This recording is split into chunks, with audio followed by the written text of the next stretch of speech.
everybody, dudes and dudettes and lads and lassies, to another episode of Games and Gamers. So today is gonna be a little bit different because we don't have a game up. I'm Danger. That's Hayden. Nice to meet you.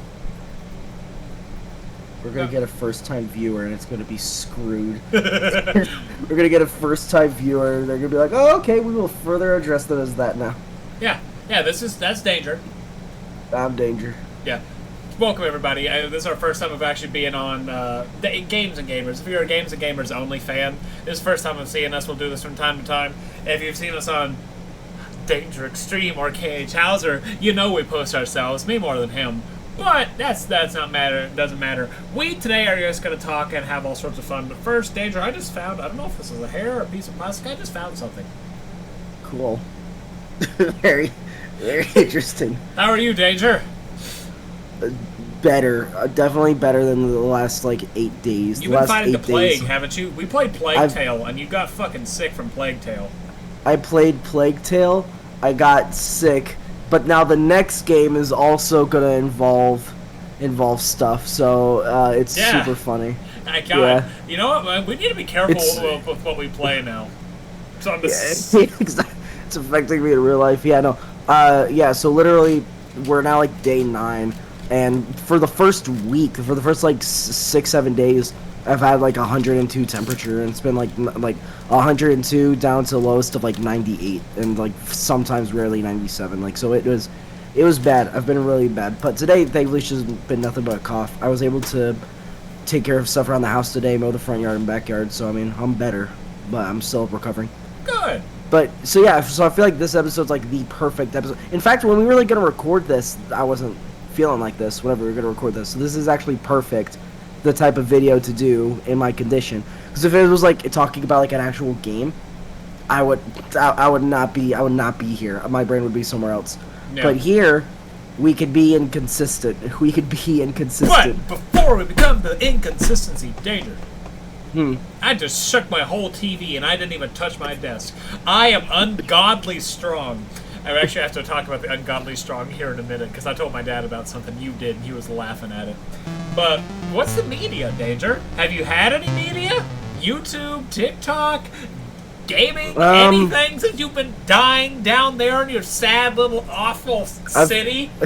I've been scrolling through Twitter. I've just been looking at a bunch of artwork people have done. Dude, someone made like a fierce deity Super Saiyan 3 Goku, and it looked really sick. There's a bunch of really cool artwork, on Twitter and whatnot. There's some really cool ones. I've been seeing a lot of artwork for Fiona and Cake stuff, like the Lich, as all that stuff. I've been seeing a lot of stuff. Oh yeah, dude, someone recreated the Kingdom Hearts poster, and I retweeted it, so it's somewhere.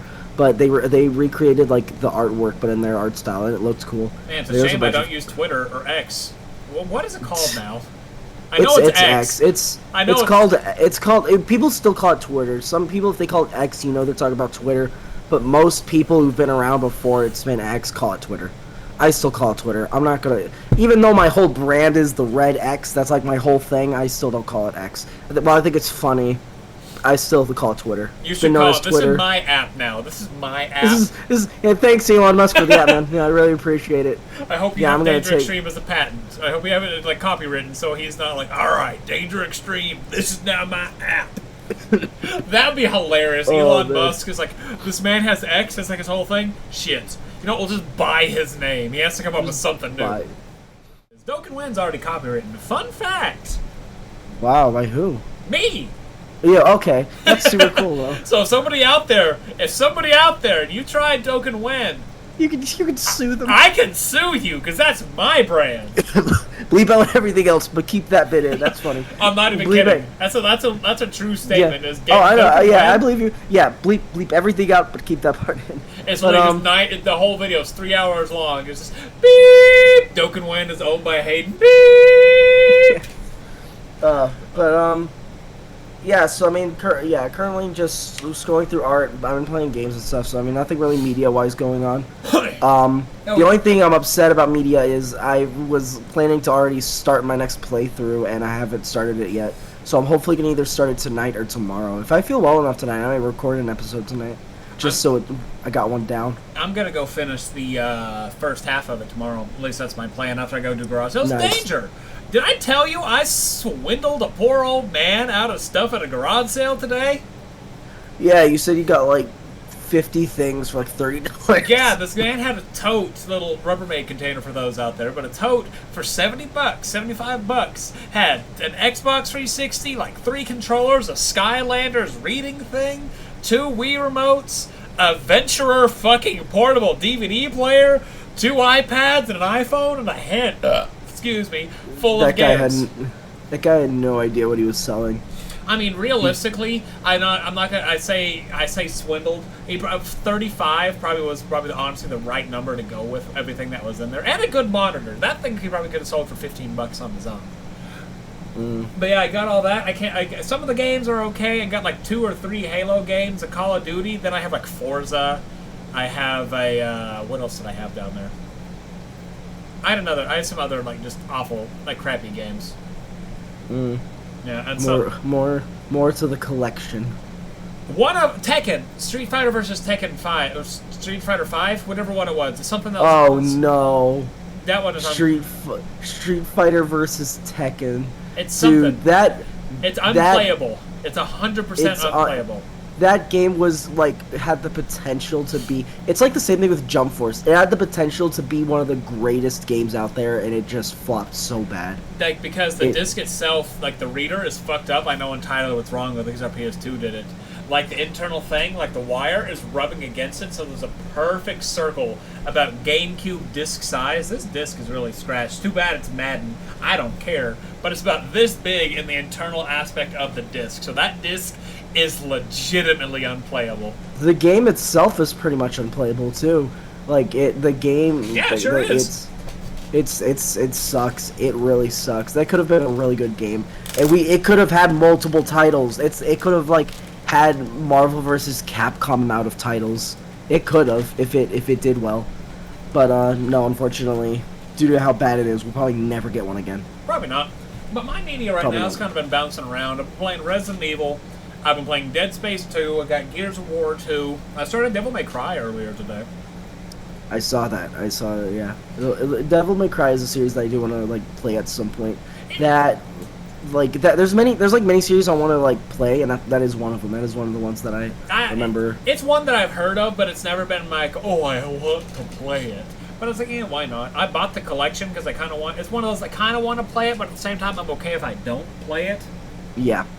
But then we have somebody particular who decides to call people out because he plays one game. You know who the fuck you are.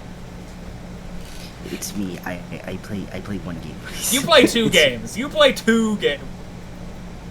Yeah, you play 2 games. And every once in a while you'll throw, I played this 3rd game. I played this 3rd one. What was it? Overwatch 4? Overwatch 4. Yeah, that and what else have I been doing? Gears of War, Dead Space, Devil May Cry. I started Final Fantasy 16 again. I'm going to do another playthrough on that. I've been tempted to do another run on Silent Hill just to prove people in that Silent Hill post Facebook group wrong, that I've played the game more than once. I'm really debating on just streaming it into the group so they can watch me play it. Just piss them off because I'll play it absolutely wrong. And, oh yeah, and Final Fantasy 7 Advent Children. My dad and I watched that last night. Good movie. Good movie. Good movie. Great movie. One of the best video game movies out there. I will argue that video game movie-wise, this is the best one out there. Fuck Sonic. And Sonic 06! God! No. God, I was waiting for it. No. That travesty of a game! I fucking forgot I played that 2 days ago. That's how bad it was. I streamed it 2 days ago. 2 or 3 days ago, and I was like, man, I don't want to play it anymore. I didn't want to play it. It's such a bad game. I've given it so much hope. I spent money on it. I spent money on it. Good movie. And Generation Zero. And Generation... No, I'm talking about... I guess I'm talking about the movie, but realistically, I prefer that because it's a lot better than that. And I will play Danger Brian. I haven't even seen it yet, so I can't even agree or disagree or anything. I have seen both, and I, in my non-biasness, prefer Advent Children. Alright, we'll have to watch it at some point. We sure as hell will. Welcome, Games and Gamers, to our movie edition today. Today we're going to be watching Final Fantasy VII Advent Children. Movie edition? Not yet. Not yet. It's our DLC stuff. But yeah, that is on course. That is on course. And Generation Zero. Brian, Danger, and I. If you want to go watch us. Brian and I. Danger didn't stream it. He was over there just.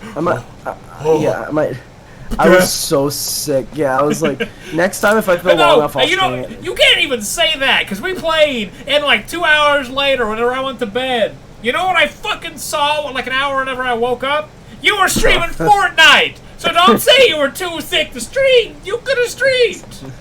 I could have. You know something that's funny? Didn't even plan on streaming it. The only thing I was like, you know what? We have like a ton of people there, because I'm pretty sure that was the night where there was like 5 other people. So I was like, hey, like all of them will talk long enough for me. So I was like, I'll let them do the talking.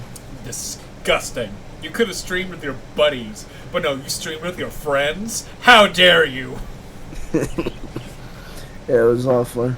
Yeah, it was fun. Generation Zero was fun. I'm so excited they did a lot more to that game. Like, legitimately, last time we played it, there was like, it was almost like Dark Souls kind of level of world building. Go here, this is world. Go to these very few small bits. Okay, this world building based on the world reading. There were no other NPCs. Like in the initial game, like we have Therese, that was not there. She was not there. Yeah, I assume there was a lot of updates because I saw Smitty playing it, and so I didn't even recognize the Jensen? No, I don't think so. No, but you sir, Smitty Werber Jaegerman Jensen. I don't know. He was number 1. He was number 1. You, sir, are fucking disgraceful. Hold the hell on. I recognize the weird number 1. He was number 1. I recognize that. What was that from again? Sir, he was number 1. I recognize that. You are pissing me off. Smitty Werber. Switty Werben Jaegerman Jensen. I have to see it. I'm about to send it to you because you disgrace. You are disgraceful. SpongeBob. SpongeBob, there's like a soda hat that Mr. Krabs wants. Oh yeah! And then SpongeBob's like, Smitty Werben Jaegerman Jensen. He was, yeah, and he had like the number 1 hat. He was number 1! That, got it. Yeah, I know that. I forgot that's what the name was. But I was like, wait a minute. I remember this, yeah. It was like, am I really going to defile the grave for money? I am. Of course I am. I'm not going to offer you frozen peaches anymore. You never offered me any good one.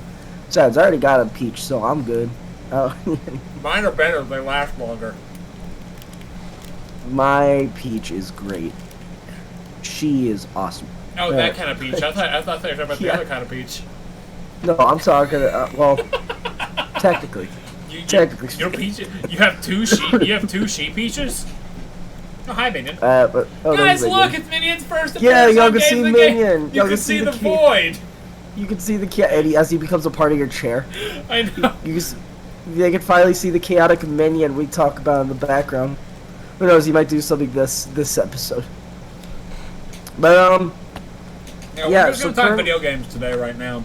We had plans. We have plans for our next episode. We already got like the rest of the year, upwards of like I want to say up to March, maybe figured out. At least I kind of do. Kinda, yeah. I'm not sure. We have October. Oh, I thought you were about to start naming the games off. I was like, no, don't name off what we're doing. I'll hit you with my freaking wand. I'm not naming the games. No, I'm saying we have October. We have an idea for November.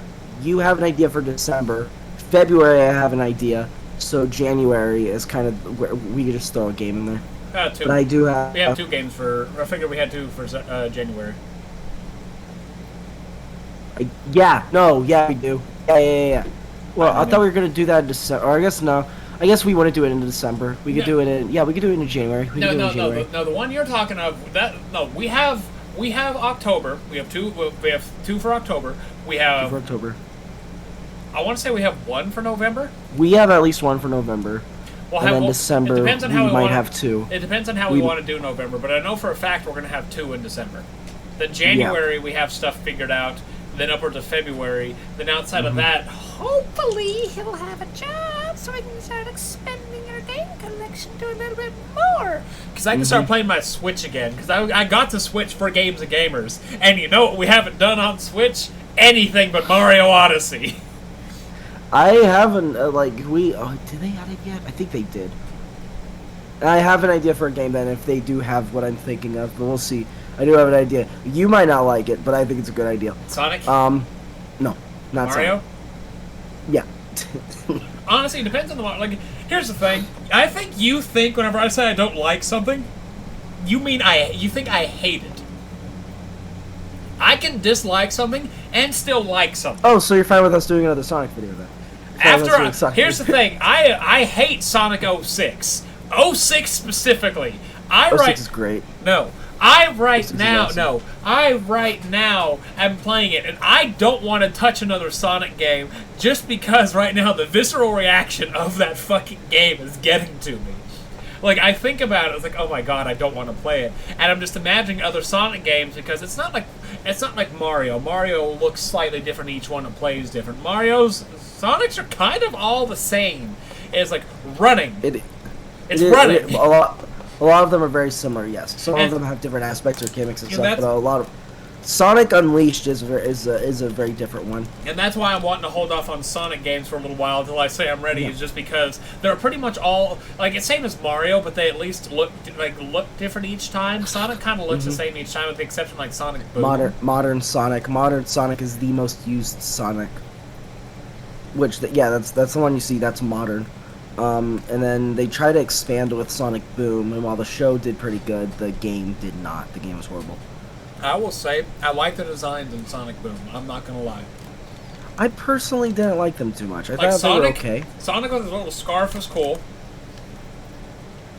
I don't know. I think I've grown up so used to modern. I mean, it's not bad. It's not bad at all. But I think just because I'm used to all the modern designs, that Boom kind of threw me off. It's not bad, but I much prefer the modern ones compared to the. No, I don't blame you. Also, Sonic X. Like Sonic X basically used the exact same modern version. Yeah. So, growing up. Yeah, it's what Sonic X was. It's the exact same thing. Like Sonic 06 is just Sonic X designs, because that's like the base design. Like the Archie comics even look like that. Yeah, so it's the designs I'm used to. Nothing wrong with making new cool designs, but Boom kind of threw me off. And then the game, unfortunately, was not good. They basically launched it way too early. The game was broken. It is not a finished game, and it never has been. A non-finished broken Sonic game. If only, let me reach under my bed really quick. I'll be back. Okay, so guys, while he's gone, I'm going to go ahead and tell you guys that Sonic Adventures 2, I think. Underneath my bed. Sonic 06. On the floor. Slowly of them. Sonic 06. It's a great game. I literally... I don't know on Xbox, though. I went in hoping... I'm not even going to lie. I went hopeful with this. I won't even lie. I literally hoped that this game was going to be a lot better than it was, and unfortunately, it isn't. No, I loved it. You can love it. You can love trash. I don't have Sonic Unleashed. I do remember when Sonic Unleashed came out, I thought it was cool. That was like the first... Sonic Unleashed is really cool. I love this game a lot. This game is super cool and awesome, and I wish they made more of these. It's part of the Sonic Storybook series. They made 2 games for the Storybook series, and they never made another one, and it sucked, because both of these were so cool. You know what? I wish they did like an Archie Sonic video game. They probably could. They could. Like Archie Sonic, I'll say this right now, we're talking more Sonic than I've ever wanted to talk in my whole life. But Archie Sonic is actually kind of cool and fucking powerful. Yeah, literally all those jokes where it's like Archie Sonic can beat this guy and this guy and this guy, they're accurate. Like Archie Sonic is OP. Yeah. So it's why I think it's funny. Like Archie Sonic stronger than Goku. Internet goes crazy.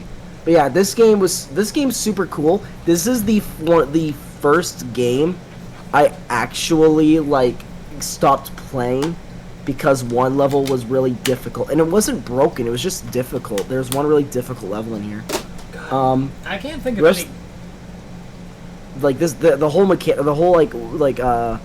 think about Sonic. And you know something that's super interesting that I thought about recently. So as you know, there's a lot of things in Sonic that are based off of Dragon Ball. You could technically say that this form is based off of Super Saiyan 4, which I saw some art of like Super Saiyan 4 versus like Were Sonic, and I thought it was cool. Ozaru. Actually, the Ozaru when I look at Were Sonic. The Ozaru. I mean, here's the thing though. He kind of has his own form, and he has his own like. He doesn't go like crazy. Like he has his own mentality. Not all of them, dude. Look at Grade 8 Vegeta. Yeah, great. Yeah. Yeah, that one's super cool. This one is sick. Amazing music. The graphics are cool. Dude, Sonic is so amazing. Also, it has like one of the coolest disc designs, in my opinion. It has one of the cooler ones. Yeah, it's back there. If I wanted to get it, I'd grab it. I don't want to, though. This game was like this was my favorite as a kid. I loved this. Like I thought all the characters were cool. I thought the voice acting was cool. Sonic is amazing with animations. Unleashed, this game, Sonic and the Secret Rings, Sonic 06 has some amazing ones. There's so many amazing things, but we've never gotten a show or movie with that animation. The first and the last ones are really good. The first and last one. Oh, the first opening cutscene was really good. I won't lie about that. I even said that right there. I think there's 3 animations in the game that are that level. And in Unleashed, there are in Sonic, there Black Knight, there are animations at that level. And in Secret Rings, there are also some. So animations can be really good. And I think Sonic 100%, like, for literally, what, let me think. When did I play this first one? I mean, go away. It's been like 15 years. So literally for like 15 years, I've been hoping they've been making like movies or shows in this style. There's some of them that are like that have like wonky graphics. And I'm about to say this because the worst part about this game I'm about to show is its best cinematics look the exact same as its lesser cinematics, just a little more shading. And that's Blue Dragon. Blue Dragon. This game... everything looks like this. You look at this is what the game looks like. But at least it's consistent, though. It's very consistent with its Oh, it's 100% consistent. Sonic games will shoot from, like, movie theater quality to Unreal Engine. Like, it... Actually, like, I got a prime example. I got a prime example of something like that, and I'll share it on... I actually broke it. Oh, no. I just broke Discord. I have another Sonic game. I have Sonic All-Stars Racing. Absolutely obsessed with this game. I almost completed the entire game, like, completely. It has DLC. You can race as Danica Patrick and Wreck-It Ralph. Oh! You know, actually, I got another good one. Wreck-It Ralph and Sonic. Yeah, because Sonic was in Wreck-It Ralph, remember? He was. Which I thought was super cool. That was basically the first time we kind of saw Sonic, like a 3D version of Sonic on like the big screen. That was one of the first that I can remember anyway. Because there was this original Sonic film, but it was a cartoon and it was forever ago. So, do you want to see sending or do you want to see kissing? I don't know. You just send whatever. Well, I was talking about the cutscenes from like low budget to high budget, and I'll do my absolute favorite video game like scene of all time. It's Final Fantasy X. I showed you whenever I was down there visiting. Out of every game on the Wii, this game I've put literally years of time into. Right, let me pull this up really. I don't mean to cut you off, but let me pull this up really quick to kind of prove the example of the. High budget versus low budget, and I'll share it to you too, so we can all so we can both see it. Yeah. Next one. I mean, I've mentioned this. I think every other video. Anytime we talk about Mario, I mention this. Mario Galaxy. Obsessed with this. I have this for the Wii one, and I also have the one for the Switch now. Yeah. So like this right here is a prime example. Oh yeah, where like it cuts to high quality. Yeah, you showed me this. Yeah, no, I'm showing it on stream, but it doesn't want to. It doesn't look good. No, not for you. Not for you though. But you know what I can actually do though? I can record it. Yeah, I can record it on here. All right, if it looks fine for them, then I mean it's fine. Like, this right here is a prime example. Man, it loads so slow. OBS sucks. I'm going to say this right now. OBS sucks. Thank you for whoever this is, Wabanka. Thank you for this stuff. But, like, this is a prime example of games go from, like, absolutely awful cutscenes, like, cinematic, to God tier. Yeah. Oh, my God. I can't wait for us to play Final Fantasy X, Danger. And then 12, and 13, and 15, and 16, and 1, and 2, and 3, 4, 5, 6, 7, 8, 9, and 10. It may not be anytime soon, but we'll eventually get all the Final Fantasy games done. No, it won't be anytime soon. God, there's like 100 of them. At least all of them. We'll try to get all the main ones done anyway. I do want to get all the new 7 done. Well, yeah, we still have a while because we have to wait for February for at least part 2. Man, it's taking a little long. Mario, another one that I have an unfathomable amount of hours in is Mario Sports Mix. I love this game. This is basically the very first Final Fantasy game I've played. Seems like there's Final Fantasy stuff in it. Yeah. So this is the first game I've played that's Final Fantasy related. I do love this little scene right here. It's a great scene. It's great. Mario Party 8. Oh, Spotify. Mario Party 8 was another absolutely amazing game. I got Mario Party 6. Had a huge roster. Mario Party 6 was pretty good.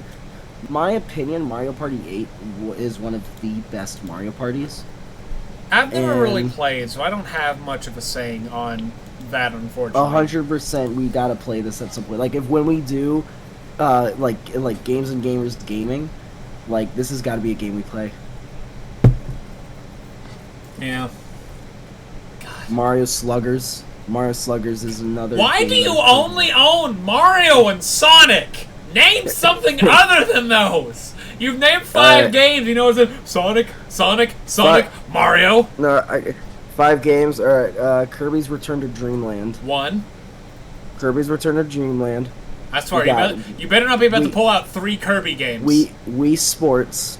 That's I'll count it. We got Pac-Man Party, and it has the original Pac-Man and Galgon here. I played the Pac-Man one all the time, would keep aiming for higher scores. Okay. The original Pac-Man Party was super fun. Loved the game, and my brother was good at Galgo, so basically we'd challenge each other. This one I haven't played a lot of. Beyblade Metal Battle Fortress. Beyblade Metal Fusion Battle Fortress is a super fun game. I had one on the DS, and that was like one of the worst games I've ever played. You have to swipe. It was a Metal Fury game. The one for the DS, I believe, was a Metal Fury game. It was not. It was Metal Fusion. It was Metal Fusions. Okay, then it wasn't Metal Fury. No, there were 3. There was 1 for each because Hasbro really wanted to go on it. But the one I played was literally. I'm pretty sure they were all made by Hudson.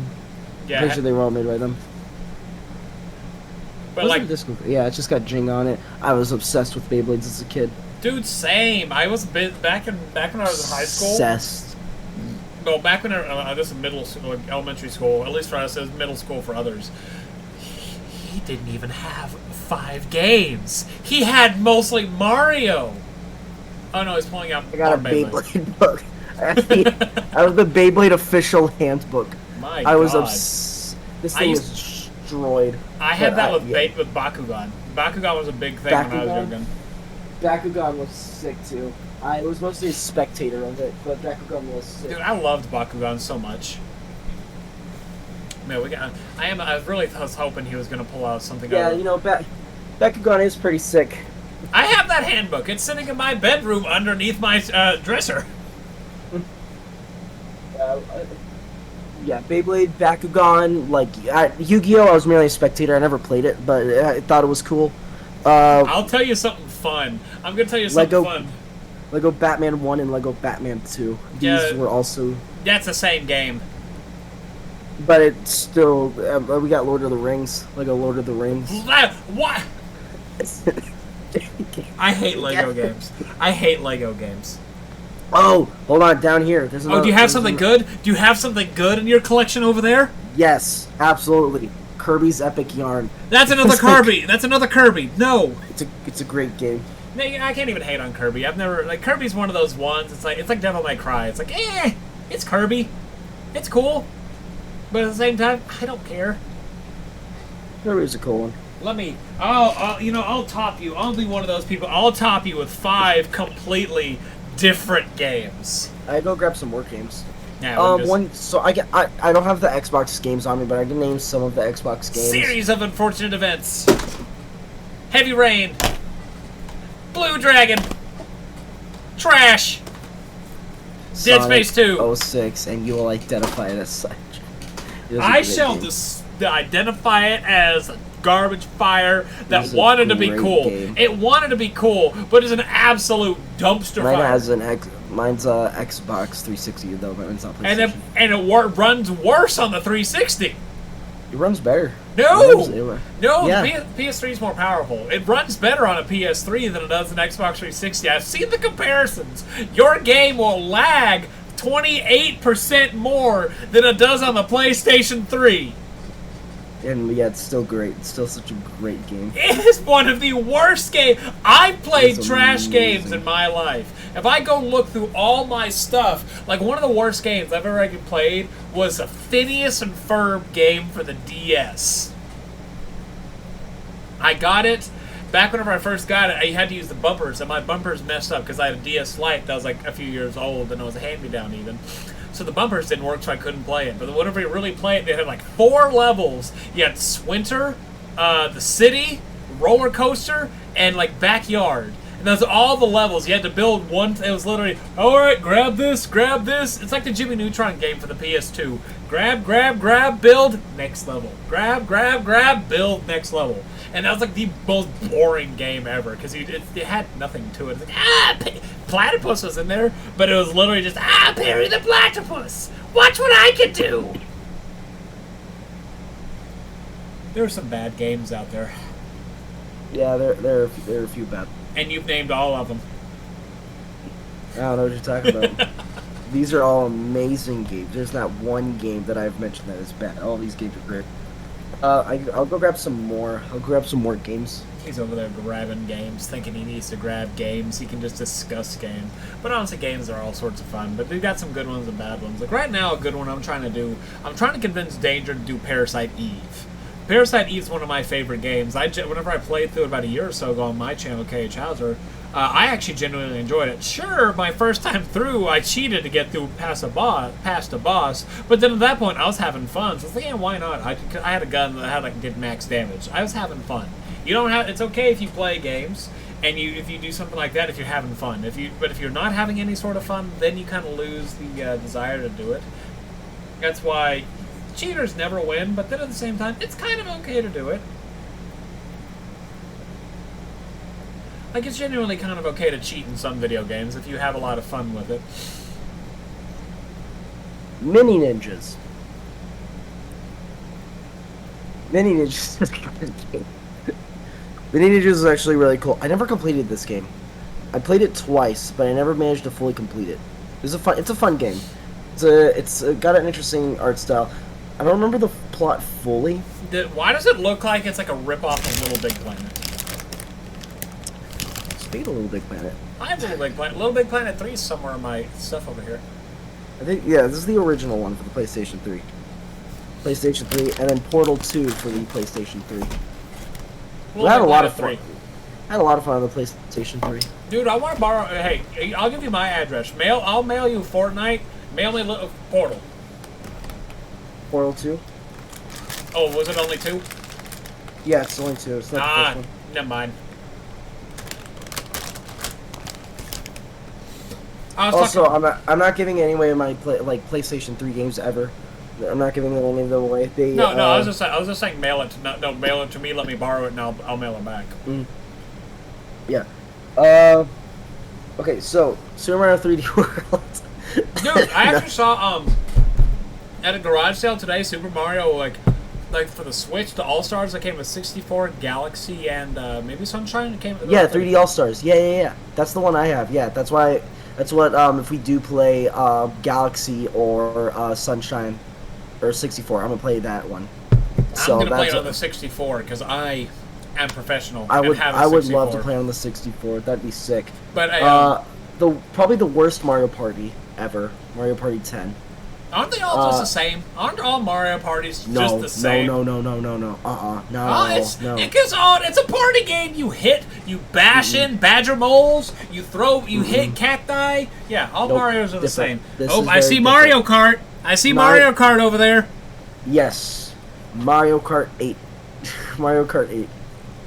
Oh, that's Pokken. The next one's Pokken. Yeah, the next one's Pokken Tournament. It's the first one.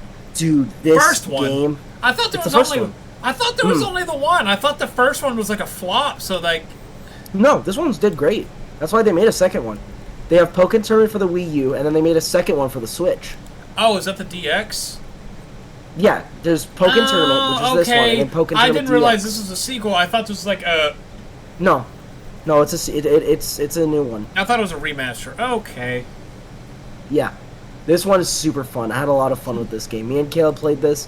This was like one of the this was the first game. Let me see what year this is. How much? Just out of curiosity, how much is Pokken on the Switch? Probably $60. Because Nintendo freaking doesn't lower the prices. That's why I don't want to. That's why I don't want to play much on the Switch. Is because it's just so expensive. Yeah. The OG Splatoon. Splatoon. I've never cared for Splatoon. I've played it. I've never cared. You gotta like it. You gotta like it. It's a fun game, but you gotta have to like that type of game. How? Mario and Sonic at the Olympic. Yeah, $60 for Pokken. $74.98. I saved one. No, that's the same price. Wait, is that the same price? No. Yeah, no, they don't even do a bundle deal. It's just here's all of it. $74.98. Mario and Sonic at the Olympic Winter Games, Sochi 2014. This game was a lot of fun. Mario and Sonic, it's kind of funny how the only consistent game of the two of them are the Olympic ones. And it sucks because the last two, like every Mario and Sonic Olympic game, you hear about it. Like anytime they'd release one, you'd hear about it, people would talk about it, blah, blah, blah. But after like 2018, I think? When was it? Ooh, you'll never guess what games I'm about to be getting from a man somewhere in Texas that I've never met. I am going to be getting Star Ocean and Soul Calibur 2. Nice. It's very unfortunate. Mario and Sonic were for fun games. They were really fun games. But then the ones for like the DS and the Switch didn't really take off, which sucked. I mean, makes sense.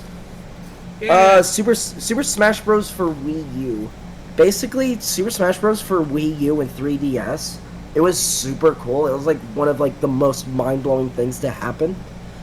But it basically put their foot forward to what would end up being Super Smash Bros. Ultimate. And the Wii U, little did we realize the Wii U was basically a prototype for what the Switch was supposed to be. I want a Wii U, but then at the same time, here's the thing. Let me finish you over there, you Nintendo nerd. I want a Wii U one so I can say I have it, and then I feel like there's some like Wii U exclusive that aren't on the Switch. There are many. Like I want to say, so I kind of want to play it. I know it's not good. It's like how the PS Vita did, is it wasn't really worth it. But then at the same time, I want it. Like I'm trying to find a PS Vita right now, and we get the PlayStation Portal, which I'm gonna be getting. It's basically a handheld PS5, which excited. I'm pretty sure it's literally just an attachment for the PS5 though.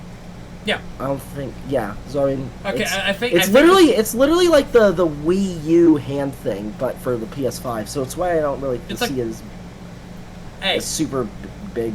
I see it as think of it more like the Switch. Think of it more like the Switch. Like say if I'm sitting here fighting Anima in Final Fantasy 16, and I'm like, man, I shouldn't have eaten that spicy chili, and I gotta go on there. I can just grab my portal and take it with me and keep fighting. Yeah, but why don't you just disconnect like a controller though? Because the controller eventually disconnects if you get too far. No, I mean, I'm only 10 foot away. But it streams it to it. Like, well, it'll be exactly like a Switch with its dock. It becomes its own separate thing, and like you can send it to it.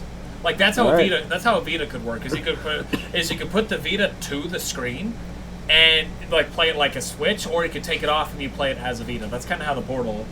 That's the way that I understand the Portal is going to be. And I'm super excited for the next Switch because here's the thing: all the Switch games you buy physically you can transfer over to the next system, because Nintendo, have your complaints about them, one thing they do end up doing consistently is transferring their last console over to the next one really well. So like all the DS, like you could put DS, like so literally you could put like Game Boy game, like a Game Boy game to the next one. You could put Game Boy games into DS, all DS into the next DS, and also Game Boy games to the next one.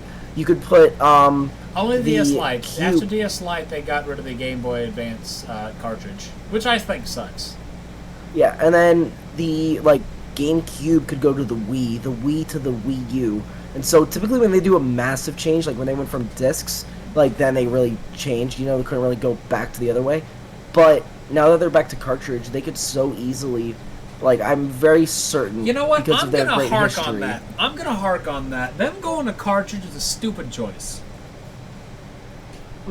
Cartridge is not near as powerful as a disc. That's a big issue that the Switch has. Is, well, look at Mortal Kombat. There's a lot of Mortal Kombat 1 memes because the Switch is like, alright, I'm gonna play this brand new game. It just looks so bad. Yeah. Oh, it's horrible. It's horrible. But also, like, it sucks because, like, if it's not a Nintendo game, I've said this before, if it's not a Nintendo game that's being added to the Switch, it's not gonna look good. No but I mean, you can still have some of them that, like, games that Kingdom Hearts 3 looks the same on Switch as it does PS4. It's not very often that a game does look good. I mean, that's not from it. It's not very often. But also that right there is a prime example. That right there is another example. Like the Switch, I've heard a lot of people claiming the Switch is the best handheld, and I will argue against that. Arguably, I would say it's probably one of the worst. No, I wouldn't go that far, but I wouldn't say it's the best. No, it's not the best at all. And it's not. I don't say it's the worst. There's many amazing things about the Switch. Like, there's many amazing things about it that do much better than the other ones that have come out. There are good things about it. Like, so I'm against both sides, saying it's the worst and it's the best. I have a Switch, people out there. I have a Switch. For almost a year, about not a year now, like 6 or 7 months now. So I've played the Switch before. I have games on there, so I'm not just hating on it. I find the Switch as Nintendo trying to go back to the roots of what they were and failing. Because, fun fact about Nintendo, my dad and I started watching the series Toys That Made America, Things That Made America. We saw the Nintendo, is how Nintendo and Sega kind of came into be along with Sony. And Sony was the first one to introduce discs. Discs hold an infinite more space than a cartridge. And Nintendo wanted to go into the disc reading, and they ended up not going. I can't remember who it was they merged with whenever they were supposed to make the Nintendo PlayStation. Could you imagine that? Sony and Nintendo making their own console that could read cartridge and discs? Gaming would be a hell of a lot different now. It would have been insanely different. But the fact is, those cartridges may be more powerful now, but they still don't have anywhere near as much power. Like, if I go pull up... What's a game? What's a good game? I'm trying to find a decent game. I'm not trying to find a PS5 game, because that would be an unfair comparison to the Switch. I won't even Sonic 06? No. You know, let's go with Far Cry. Far Cry 4. Far Cry 4 has more space on this disc. It's about 30 gigs. I really want to say that's all that its cartridge can actually handle on a Switch. It's not much more than that. I think the biggest cartridge is maybe 50 gigs on the Switch, I think is what it is. That's sad. Like, if you like Switch, by all means, but Switch should have had its own disc. Hell, do this, or let me grab one really quick. But yeah, no, Nintendo has a bunch of things with it, like, so a lot of the games are they look great. There's many games, Smash Bros, Odyssey, there's many games that are on the Switch that do look absolutely amazing, but the problem is a lot of these games that are from other companies just don't do well, and hopefully the Switch 2 will fix a lot of those problems. That's what we're hoping. We're hoping the Wii U very clearly seems like a prototype for what is now the Switch. And the Switch, while it has much amazing potential, it did not fully live up to that. So while it's still now getting upgrades and cosmetics and stuff that slightly enhance it. So we're hoping the Switch 2 will be better. And cartridge, one good thing is that it'll transfer over to the next 1-2 things. I think afterwards they need to go disc. A thought crossed my mind: Universal Media Disc that the PSP had. This thing right here is arguably, I think, is not arguably. I keep saying that word. Is strong. It's PSP is my personal pick of the best handheld ever made. I will argue that it's better than DS, better than Switch, Game Boy, because I played a lot of these, so that's my personal opinion. But they could have done a Universal Media Disc, made a little disc, or heck, go back to GameCube size discs, do something like that, make a backwards compatible system where you have GameCube sized discs. They can play GameCube stuff in there, or it can play Switch stuff in there. That way they could have a lot more of the power to do it, because right now they've limited what the Switch can do with the fact of... You know what they should do? They should do to where the dock can play disc games. So like if you buy a game, you get a disc and a cartridge for portable, and disc if you want to just be at home specifically. That wouldn't work. I hate to tell you that's a good idea in theory, but that would not work unless they make, they have to make it small enough, and those cartridges just cannot hold enough data to it. Like let's take Red Dead Redemption 2. Red Dead Redemption 2 is a PS4, Xbox One game. Is it on the Switch? Is Red Dead 2 on Switch? I don't know. I have it on PS4. So I don't know. That one's a big game. That one would not be able to fit onto a little cartridge, so you'd be limiting it by swapping between disc and cartridge. Not a bad idea. It's all theoretical. I'm not saying it's a bad idea, but I feel like they would have to literally... Unfortunately, right now, unless they do it like, say, the next console, they swap to how it has discs and cartridge reader, and then tries to go away from cartridge reader, the Switch is all... Nintendo's kind of always going to be behind in the most recent consoles. I'd say the last console the Wii Nintendo had that was comparable, and even then it wasn't, was the Wii, because they started doing the motion control. Yeah, and the Switch, at least, one thing is Nintendo's very experimental. That is one thing. Nintendo's very experimental with their stuff. Some things do really well, but then some things are very, it's kind of stuck for a while. So, for example, like the Joy-Cons are really cool, the whole thing with them, but the problem is Joy-Cons end up eventually getting drift really I'm not badly. getting it. This man still has the picture, and it's nuts. Son of a bitch. Okay. Sorry, it's my thing. Thought I was going to get Star Ocean, but he's like, oh yeah, no, I just forgot to take it out of the picture whenever I retook it. Oh. This guy clearly wants it. It must be going for a lot of money right now. Minecraft, I have the original Minecraft, like 360, the original one, and I have it on an Xbox 360 that didn't update it. So I have the very first version of Minecraft to where you can't even put, not the very first, but at least for the Xbox 360, to where you can't even merge, stairs together or anything. But then later we got this one for the Switch. I mean, not the Switch, the Wii U. I have the one for the Switch. We got it for the Wii U where it has the Mario mashup, which is super cool. Mario mashup's sick. 9 and 13. Tried this game. It's very... I've never cared much for Madden. I've not cared for Madden. No, I'm not cared for it. I mean, it's interesting. It's cool, but I think watching football's cool, but I don't care for football as much. Nah, I've never cared much for, I've liked playing it. I have that on the PlayStation 5, actually. Not even gonna lie, I have that, and maybe I've seen it on the PlayStation 5. Yeah, me and my brother, we would play this game all the time. We loved this game, the whole toy box and everything, all the side stuff. Like the story mode was cool, but all the side stuff was more fun. What is this game? It's the most dangerous case ever. Oh, this was a rent. This was they didn't have the original box. It was Ghostbusters, the video game for the Wii. I have it on PS4. I think we also have it on Xbox. So we have it on Wii and Xbox. Another Lego game, Lego Indiana Jones, and Lego Indiana Jones 2.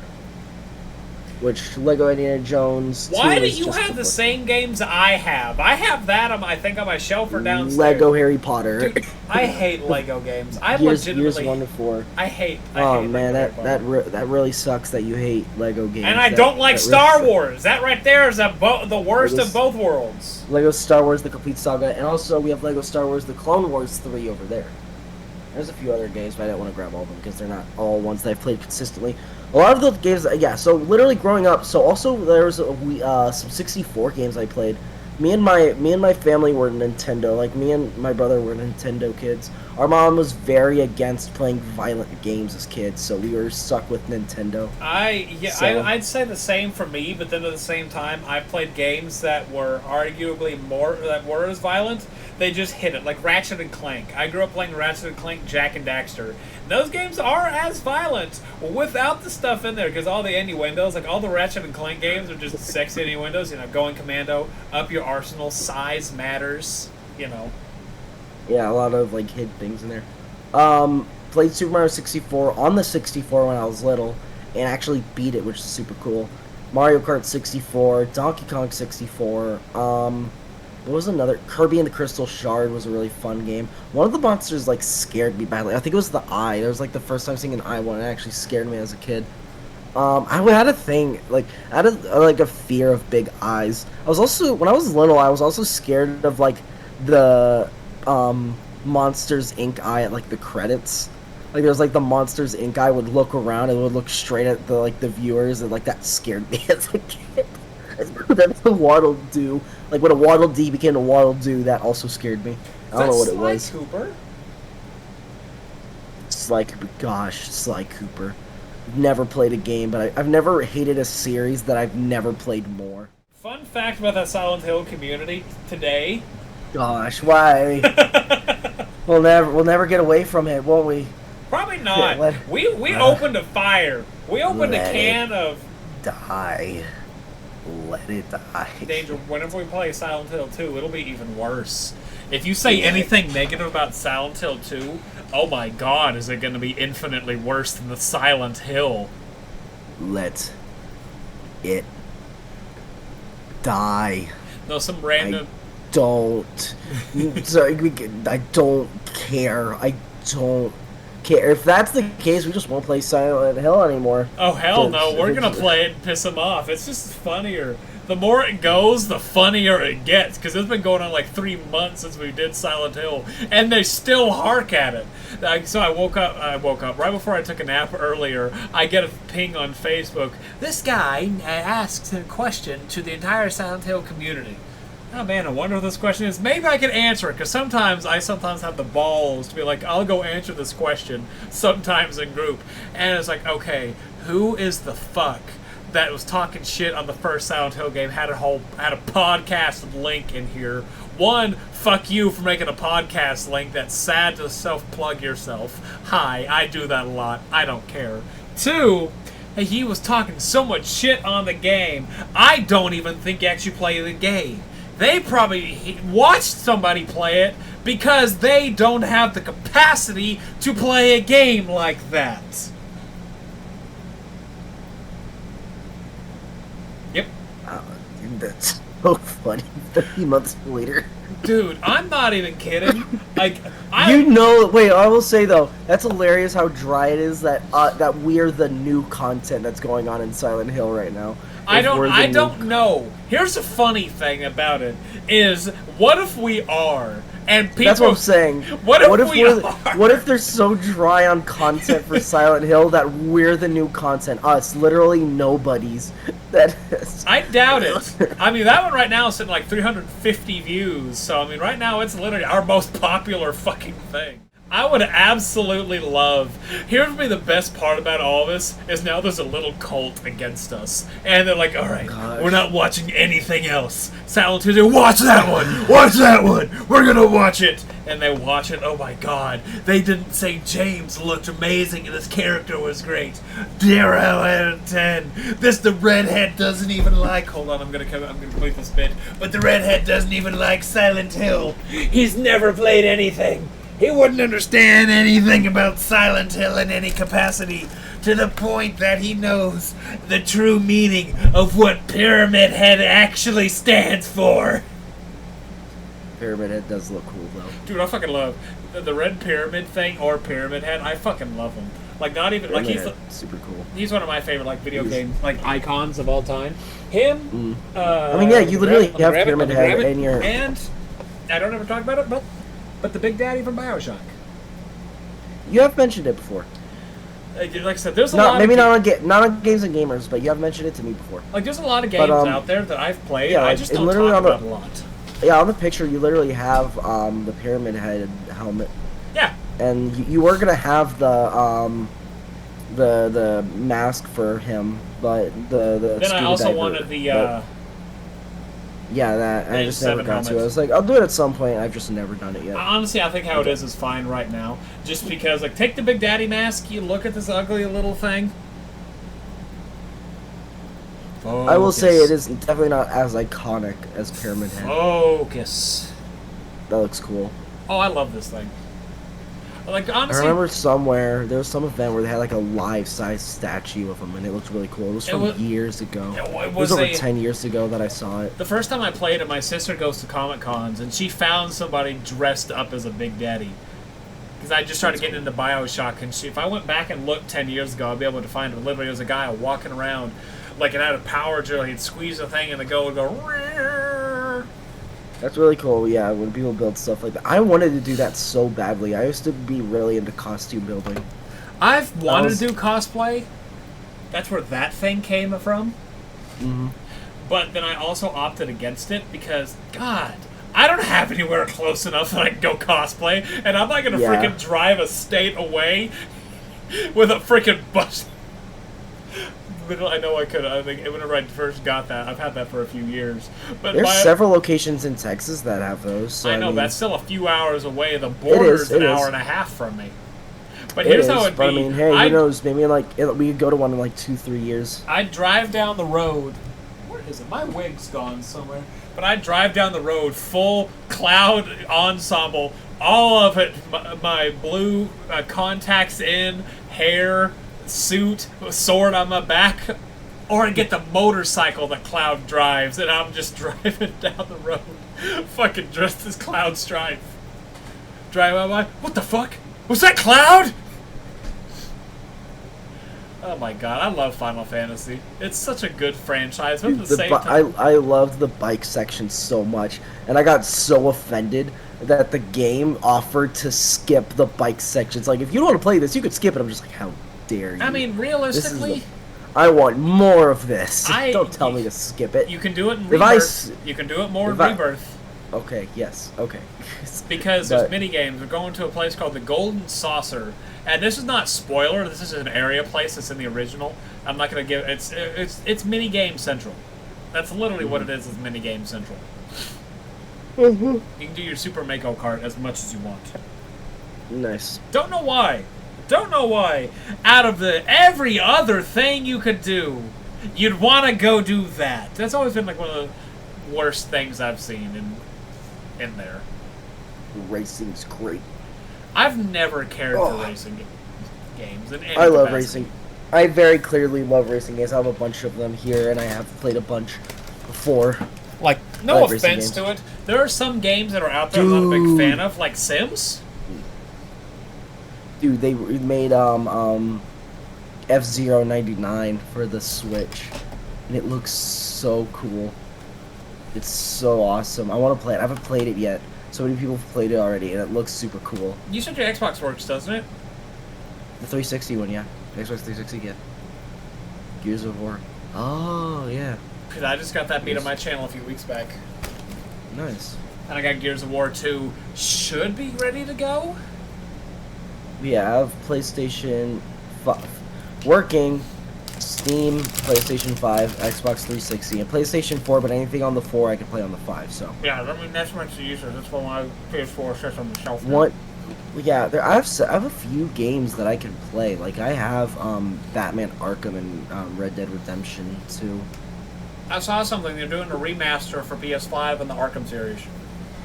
Mm-hmm. They're remastering those games, which is super cool. They look so good. They're also releasing it on Switch as well. But in the Switch one, actually, it showed gameplay. Here's the thing: it didn't show a cutscene; it showed gameplay, and the gameplay looked good, which very much surprised me. That we'll have to wait and see how the game performs the whole way, because you could show like the best bits of. I could show you an hour footage of the best bits of Sonic 06, and then you see the other 8 hours. Yeah. Great game. It's a great Actually, game. honestly, not even that, because like you watch those very few cinematic scenes. That's it. You look at anything outside of that, it looks awful. No, it looks great. Danger. Elise, when she's in a cutscene, that's not a cutscene, looks like she's literally sculpted out of Play-Doh for a middle schooler's art project.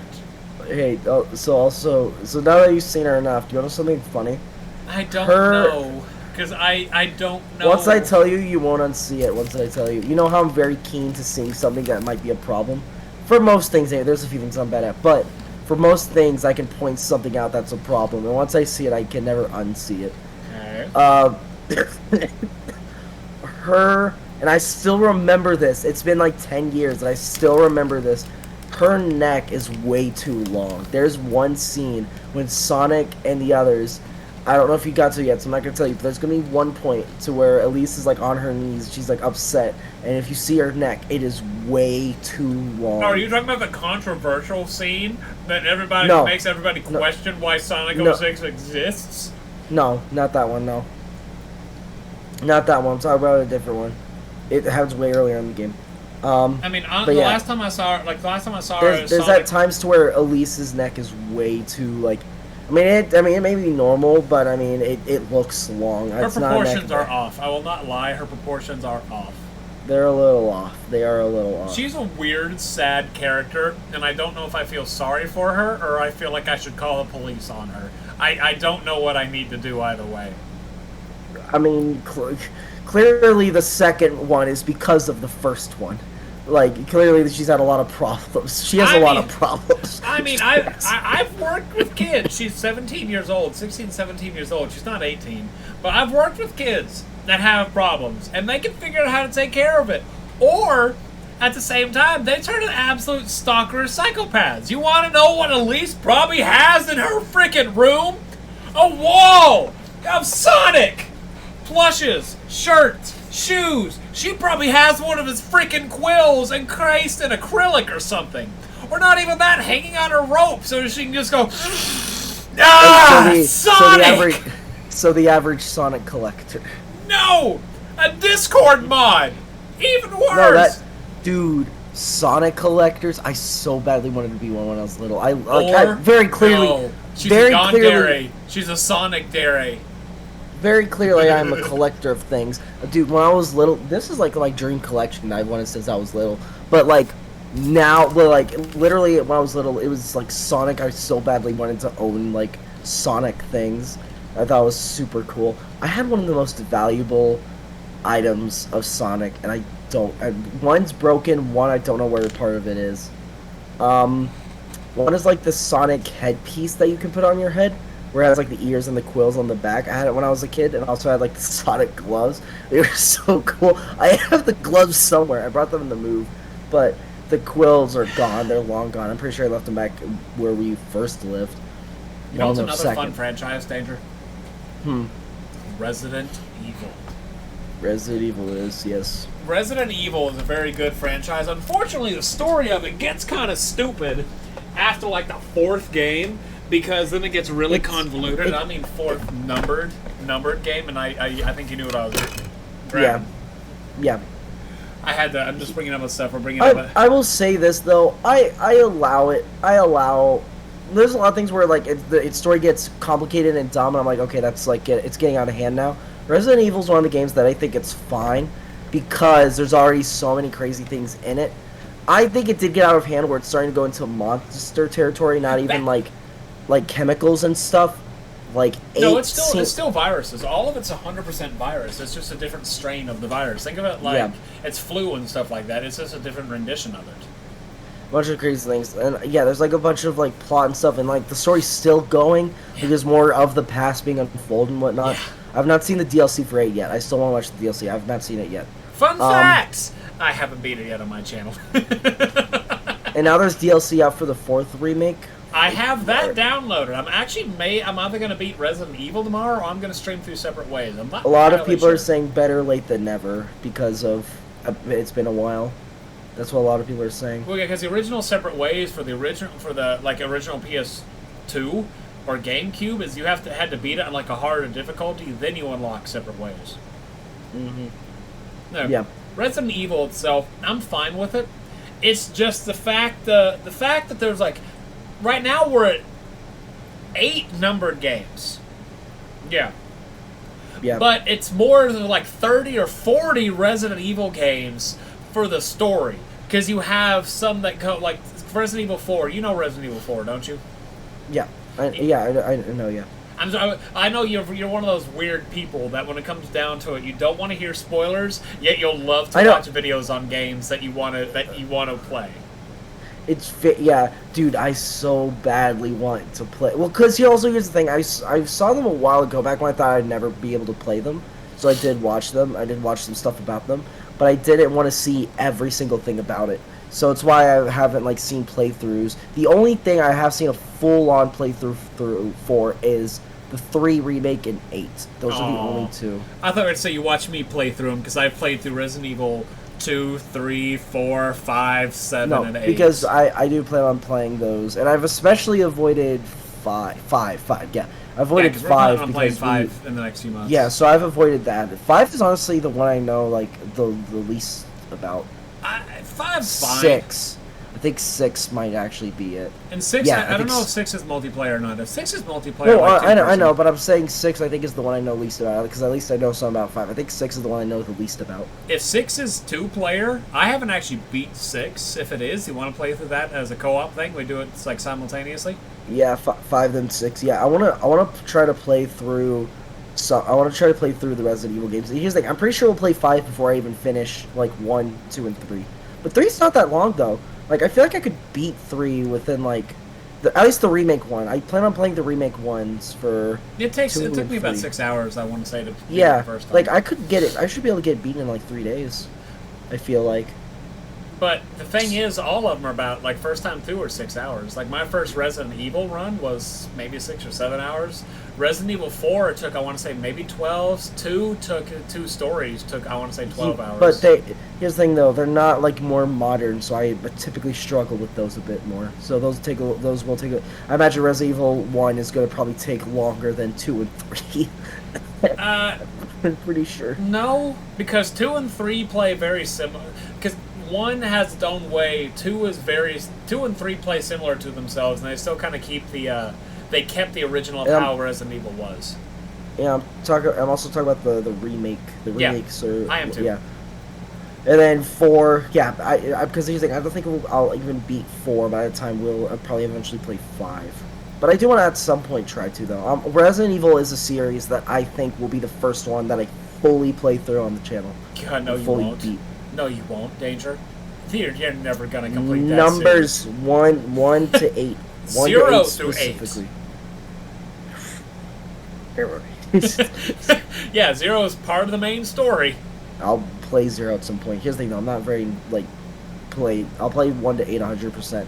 But 0 to 8, maybe. Yeah, 0's importantly part of the main story. Yeah, I'll probably play 0 if I even have it. I don't know if I did I say I had it on Steam? Yeah, if you I read all of them to you.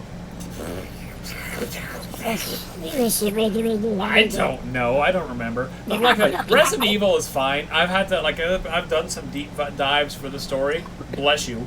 Just because I thought about to sneeze, but just because of how convoluted it actually gets, like Metal Gear Solid, some of those games just get so drawn out and so convoluted, it's ridiculous.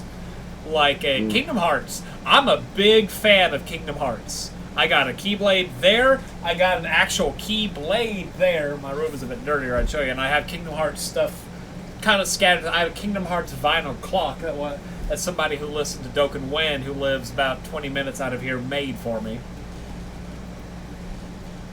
But that one's convoluted. I will not even lie.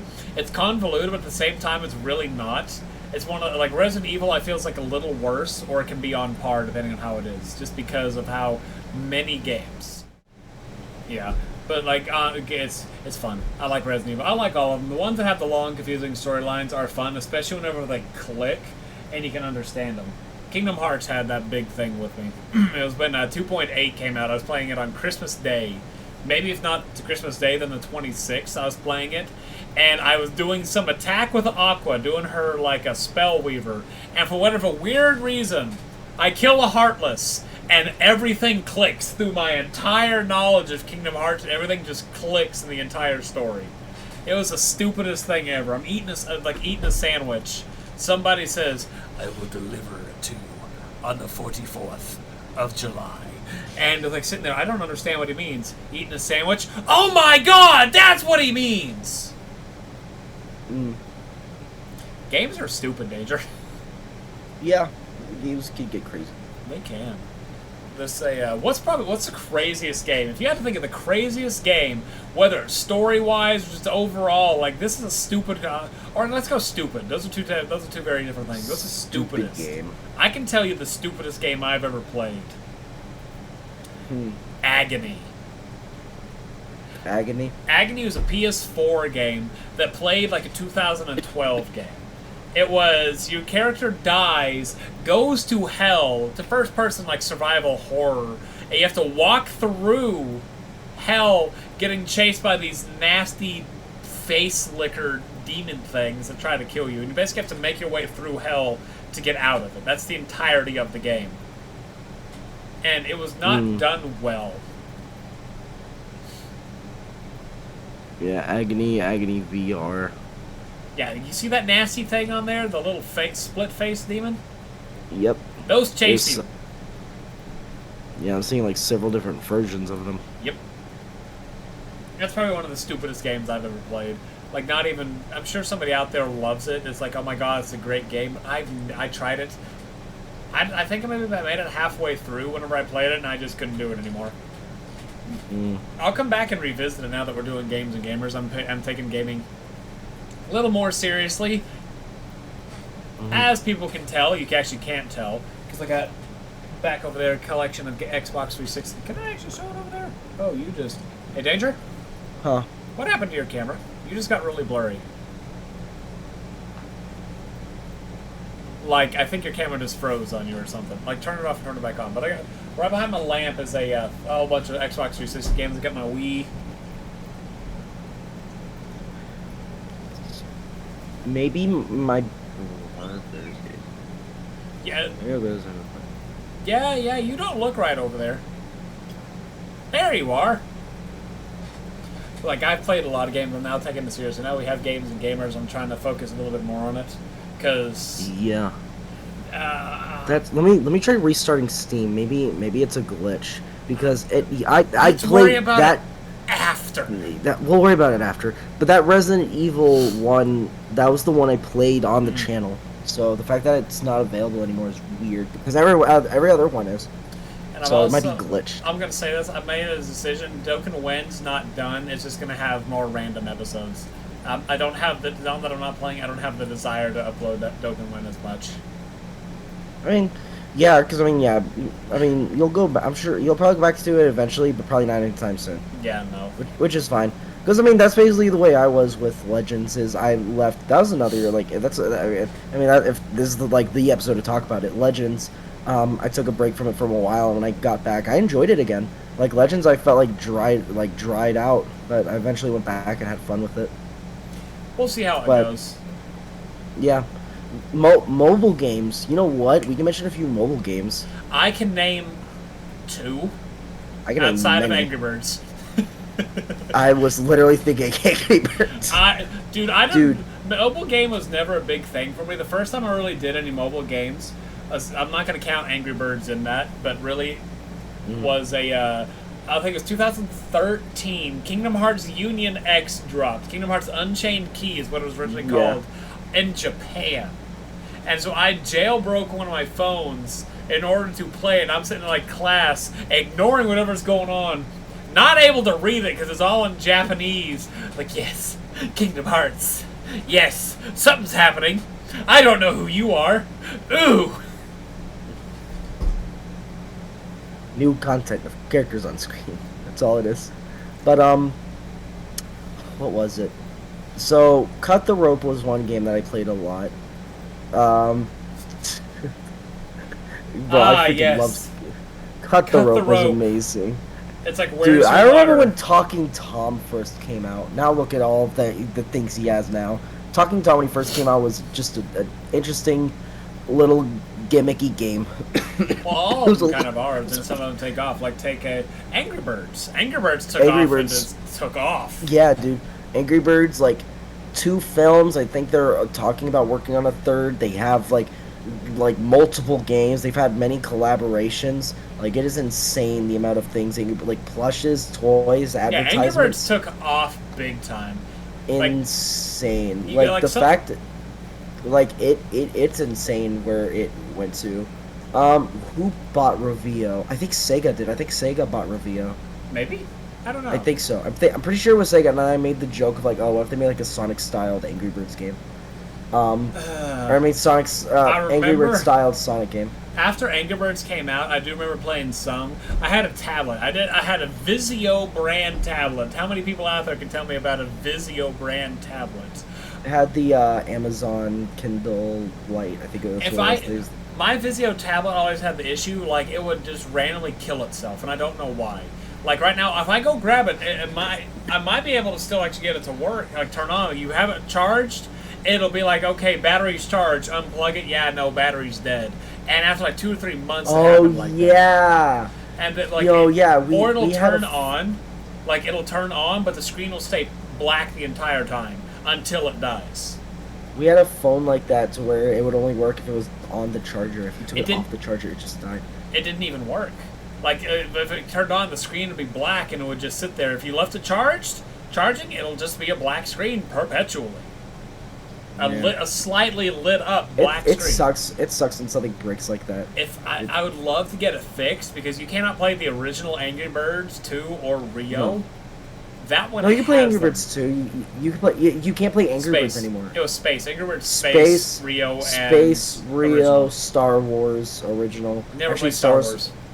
Angry Birds Star Wars was a lot of fun, but the Transformers one's still around. You can still get that one. And the ripoffs. There was one called Angry Frogs. Season. Oh. It was. I liked it better than Angry Birds because you could make your own levels in the game. That's interesting, dude. Bad Piggies, bro. I freaking loved.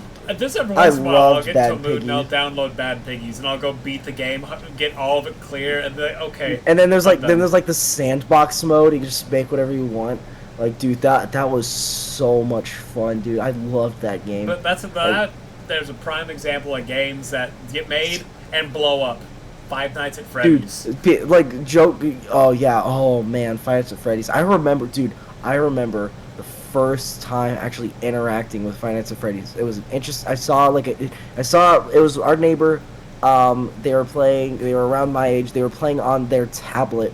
So it's like in the game where you're looking at the tablet for the cameras. They were using a tablet, and I saw the player. I was like, "Oh, what's this game?" And they're like, "Oh, it's Five Nights at Freddy's." And I was like, "Huh." And we were watching it. It was very interesting. It was like, "Oh, this is like interesting. This looks cool." And so they were playing it. We were watching, and they were like, "Oh yeah, it's a new game that's out."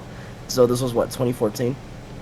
They were playing it, and then dude, the jump scare happened, and boy, oh boy, ever since then, I've loved Five Nights at Freddy's. I remember sitting in school because I watched Markiplier. My buddy introduced me to Markiplier a year prior. Watched them all the time, yeah. And then I was sitting, in class one day, goofing off because I never did my work in class. But I was sitting there and I said, Markiplier, Five Nights at Freddy's. Back whenever I would watch every video that Markiplier uploaded. Now I watch some here and there. I watch a lot of other stuff all over the place. I'm on YouTube. I do a lot of games. I do a lot of my own research stuff for my own stuff. But I remember watching it and like, wow, I don't know what this is. Oh my god, I don't know if I like it or not. I watched it, and then Five Nights 2 came out, and I'm sitting in my house. I didn't even know the game would. I didn't even know Five Nights 2 had even been talked about. I want to say it's maybe after 3, whenever I started digging. I remember when the trailer came out. The first time I figured out FNAF 2 is the thing I actually saw. Like, FNAF 2 and 3, I saw the trailers. I saw the trailer for 3. I never saw the one for 2. Mm-hmm. I saw for the ones for 1, 2, and 3, and it was super cool. I remember seeing them for the first time. I even remember seeing 3. The first time I saw it, we were like literally outside. Like, it was me and my brothers, and we were waiting for, and I think it was our stepdad, and we were waiting. Our mom was inside like a building, like getting something, and I remember seeing it on the phone. It was so hot that day too, so it's super funny that the game was about a place that was set on fire. But Yeah, we were watching it. It was super cool. I liked it, and the best part about it was I'm going to say this right now: Markiplier is not the king of Five Nights at Freddy's. I mean, he's got the title. He shouldn't. He should not. It's like the big three. You can't change it. He made the title. He got the title, and at the time, he earned the title. No, at the time, so he did not. there is a YouTuber by the name of Razbowski that would have that name. He would. The first time I found him was when Five Nights at Freddy's 3 dropped. He had 3 videos up within an hour of the game coming out, and by the next morning, he had it. There's someone who does that right now. There's a guy out there right now named Fusion Z Gamer. Yeah, dude. I remember when Security Breach. Yeah, Security Breach first came out. He literally uploaded like 5 videos in the span of 24 hours or something ridiculous. Like, that's how Raz was, and I loved watching his stuff. He did, because he, like, I had to literally block. I had to block notifications from his channel and avoid his channel because he just. That's how I did with Truth. Before one of our first started watching Truth, and then I found out he uploads like 45 times a day. But yeah, like Raz, say what you will, he is a very productive man. He is. But like Raz is honestly the king of Five Nights at Freddy's because he got the hard modes. Like he got like all the 420s, like the 20 modes beat long before Mark did. That's why Mark got the king of Five Nights at Freddy's. He did his whole "I am the king of Five Nights at Freddy's." He went freaking ballistic after, even though people had already beat it. I love Markiplier. Don't get me wrong. But Mark's not the king. It has to be Razbowski or Dako. One of those two, 100% has to be one of those two. There was an interesting debate online. I heard it randomly. I was like, here's the thing. If Tyler tells me anything, I'm like, okay, it's got to be from Twitter. Because as soon as I go on Twitter later, I see it, what he's talking about's there. So what he asked me, which I found out was actually a thread on Twitter, was who would you rather have? You can only have one in the FNAF movie. Who would it be? Would you want Markiplier or would you want MatPat? Game Theory. MatPat.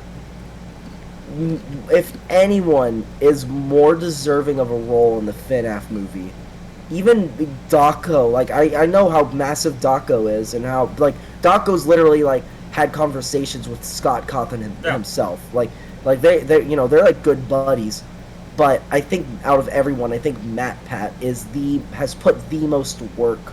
MatPat really got the game more headline, traction, more of a story, more of a headline. He made the game make more sense. And here's the thing: entirely, I do not. There's no way.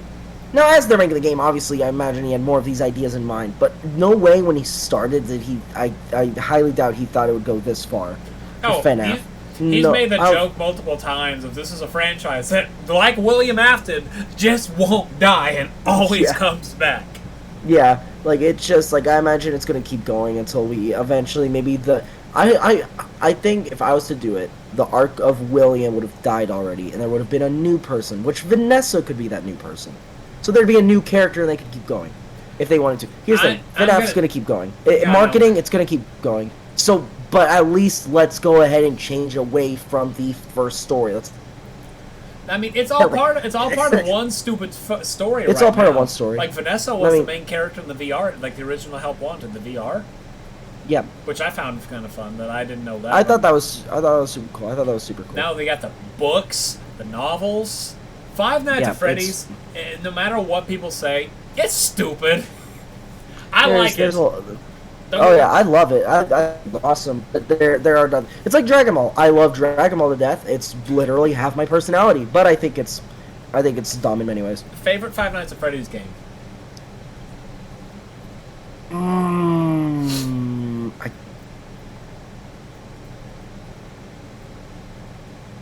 I'm stuck between either 4 or VR. Okay, interesting choices. I wasn't expecting either one of those.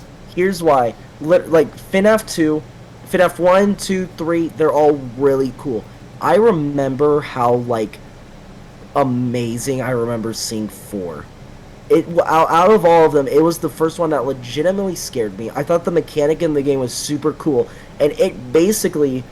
that game is basically it's a very weird place because it's like it's one of the games that left you with the most questions, and so I thought it was super cool. Now we just don't have questions answered and probably won't be answered, and so it's Dude, this is where the whole it's you dumb. Can't even say questions were answered about 4. A book got released like 2 months ago that finally unveiled stuff about 4. 10 years later. Yeah, that's the thing. 4 was basically where FNAF ended for me. This is one of the coolest things ever. Everything after, while they released cool stuff, it did not have the impact that 1 to 4 did, and 4 was that final impact. Everything after, well, I think it's cool. And then VR, why I think it's so cool is because it's literally just FNAF, but VR. That's super cool. Dude, FNAF 1 was horrifying. I played it, and dude, there's a video that exists where I played it. It's on YouTube. You can't find it anymore, but it's on there where I played it, and so it was super scary, and I loved it so much. Mine has got to be Sister Location. Sister Location is cool. Dude, I love the fact, because at this point they kind of did away with the point and click. They added more story to it, and I'm a big sucker for story games. That's why I have Tyrant here. If I like the story, if I like the game, I get stuff around it. Five Nights at Freddy's Sister Location, and I'll say another controversial one afterwards, as what I think is another one of my absolute favorite ones. But I love the whole way they did it. They introduced so many more mechanics, but at the same time, you play the secret stuff. You can play the original game too. I love the story. I love all the characters. I love the fact that it was a different new look at Five Nights at Freddy's. And I am a big fan of Security Breach. I would argue that Security Breach itself could be one of the best Five Nights at Freddy's games. I personally can't agree. But go ahead. The reason I like it's absolutely like the final. And I'll correct myself. I'll let you know the DLC has gotten the most hate out of anything FNAF's released. Why? It basically I've seen only positive about Ruin. I've seen only bad things about it. Basically, from what my brother told me, he said that it is left, like, you are left with more questions than answers. It leaves you I think it's very dumb. That's literally what Five Nights at Freddy's is. You can't. It does. That's literally every game. It does, but literally not to this extent. And here's what he said. He said that basically what it was is it left more questions than answers, and literally anything that did happen, like I think he said, didn't even need to really happen. Well, that's like how basically all of them it's work. the DLC, like he says it was a good. And here's the thing, he's never said that anything about FNAF before. He's never said anything bad. He likes Security Breach. Here's the thing, me personally, I don't like Security Breach. I don't think it's that good. I watched from beginning to end, secret ending, blah blah blah. I don't think it's that good. But my brother, he likes it. He likes Security Breach, but he doesn't like the DLC. I like the DLC because it was a hell of a lot scarier than Security Breach. That's why I like it more. I like the direction they're kind of going with it, to where it seems like the animatronics have the ability to actually take over the world like the books. They're trying to make it a little more conformative with the books, which I'm really a fan. I haven't seen anything about the DLC yet, so I have no full idea. Do you want to know? I mean, you kind of already gave me a general idea of what it is. There's one called the Mimic. The Mimic has the ability to copy voices. That's what happens the whole thing. A Mimic plays as Gregory, and that's what calls what's her name? I cannot remember the name of the Now I gotta go watch. Dude, anything? I mean, I don't want to go too deep into it because it's not video game related. I played it. Watch me. Bro, Mimic, out of anything in horror, anything that can mimic, there's one SCP that can do that can mimic voices. Did you see they're making an SCP show on Netflix? I did. SCP is very controversial about the whole thing going on because it's fully ran by a community, but then some people are trying to take copyright over it, and then some people, when they copyright it, do they have control of it? And it's a whole bunch of dumb things. It's like can people steal others' creations? So it's very dumb. It's a very community. It's a community. So whenever there's any drama, it sure is. It's very community. It's very community ran. It's a very community. It's a very community. It's not a bad community, but it's a very run community. So it's very interesting. Whatever drama happens, everyone's affected by it. So it very much worries me about a Netflix show. I hope it's good. Oh, but back to my point. So, and then there was this one movie, I don't remember, I would have to find, I can't remember what it's called, but there was this one, like, bear heck, I think if you literally just look up bear monster, you find it. Annihilation, dude, that thing scared the crap out of me, and horrifying. I loved it. Yeah. It's so cool. It's so horrifying, but it's so cool. That, the SCP, they're Crypt TV, I'm sure almost everyone who likes horror has heard of it at least once. Crypt TV made a Mimic horror thing, and it was super horrifying and good. Like, anything like Mimic, like those things are like, heck, the most common, where it's like a chest and then it's actually a monster. Yeah. Like, those are all cool. I think Mimics are one of the coolest things. That's the big thing is, I cannot remember her name. Cassie! That's her name, Cassie. Yeah, Mimic calls Cassie pretending to be Gregory. And I guess the only thing it could be is I guess the end of it, you destroy the Mimic. Does anything ever get destroyed? Everything comes back. Glam Rock Bonnie got destroyed. I'm sure he came back. He did not.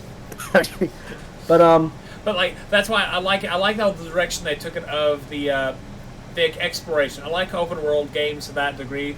It's like Resident Evil. You play it like a Resident Evil game. You got to progress further and further in order to get out. And then I like the ability of the multiple endings, like the Afton endings. Probably one of my favorite endings is a cool ending in it. Then you have. I think the multiple endings is cool. Ruin.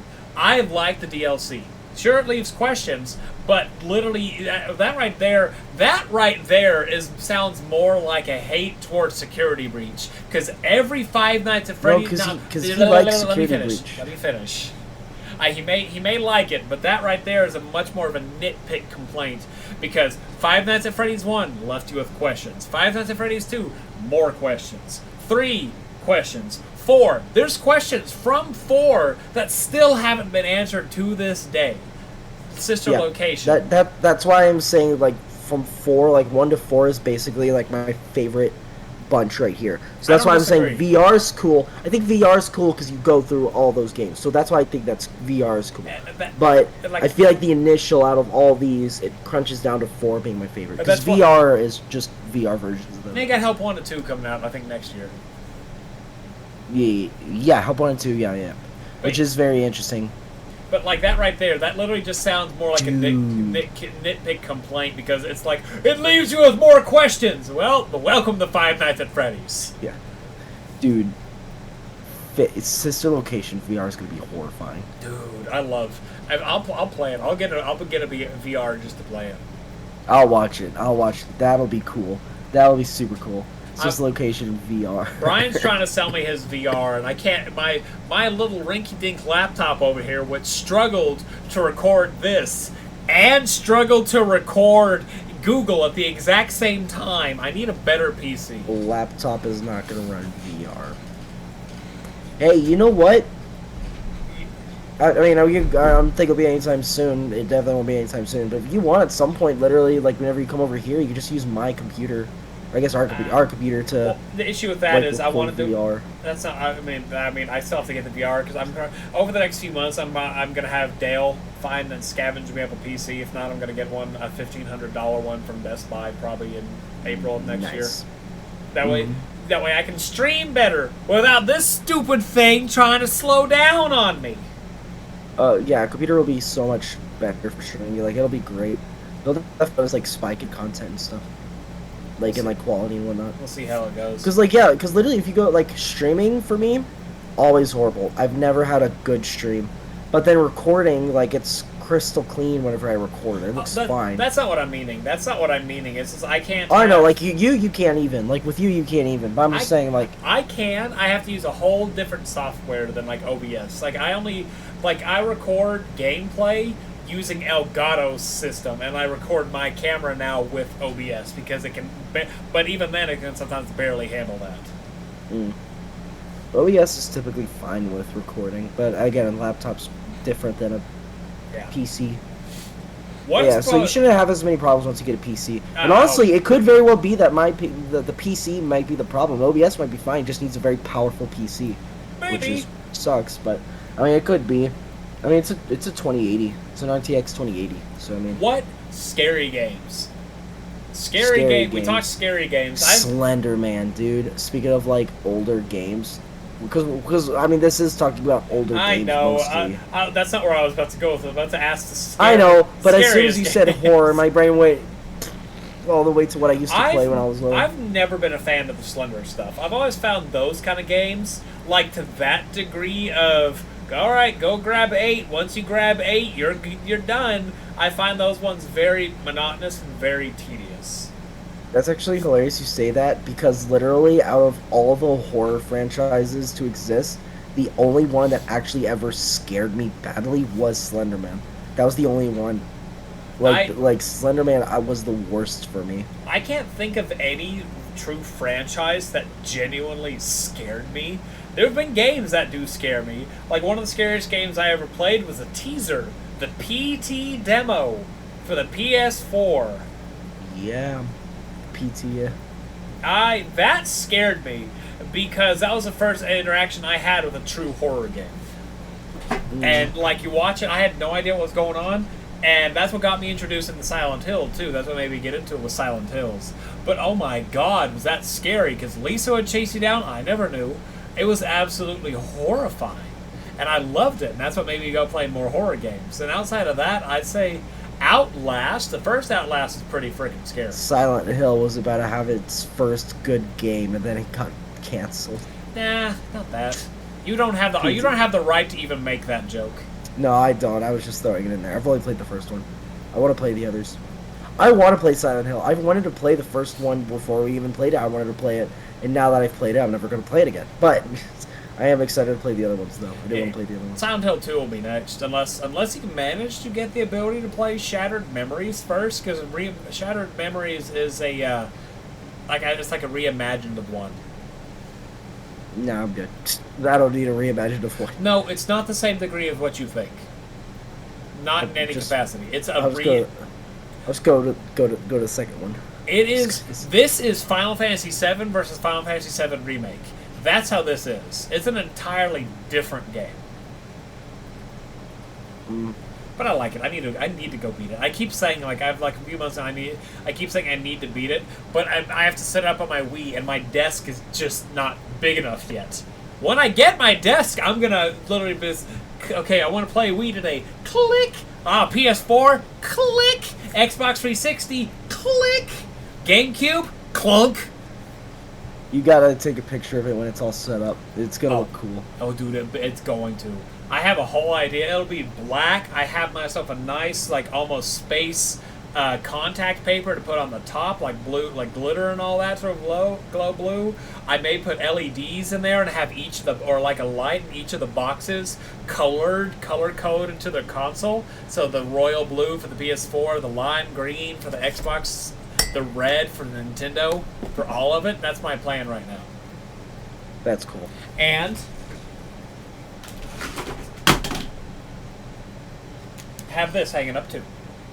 Oh, that's sick. It's an LED. You can't tell, but right there is an LED. I see something. Yeah. I don't know if I have a cord for it hiding again. If I did, I'd turn it on, but I don't know if I actually have a cord to do that right now. Yeah, I don't. But yeah, it's another LED light, a little neon light that I wanted to have in the background, but I need a better camera, because if I turn that on, my camera only focuses on that, and it's so bright, it looks so bad. But Outlast, dude, Outlast is scary. Outlast, yeah.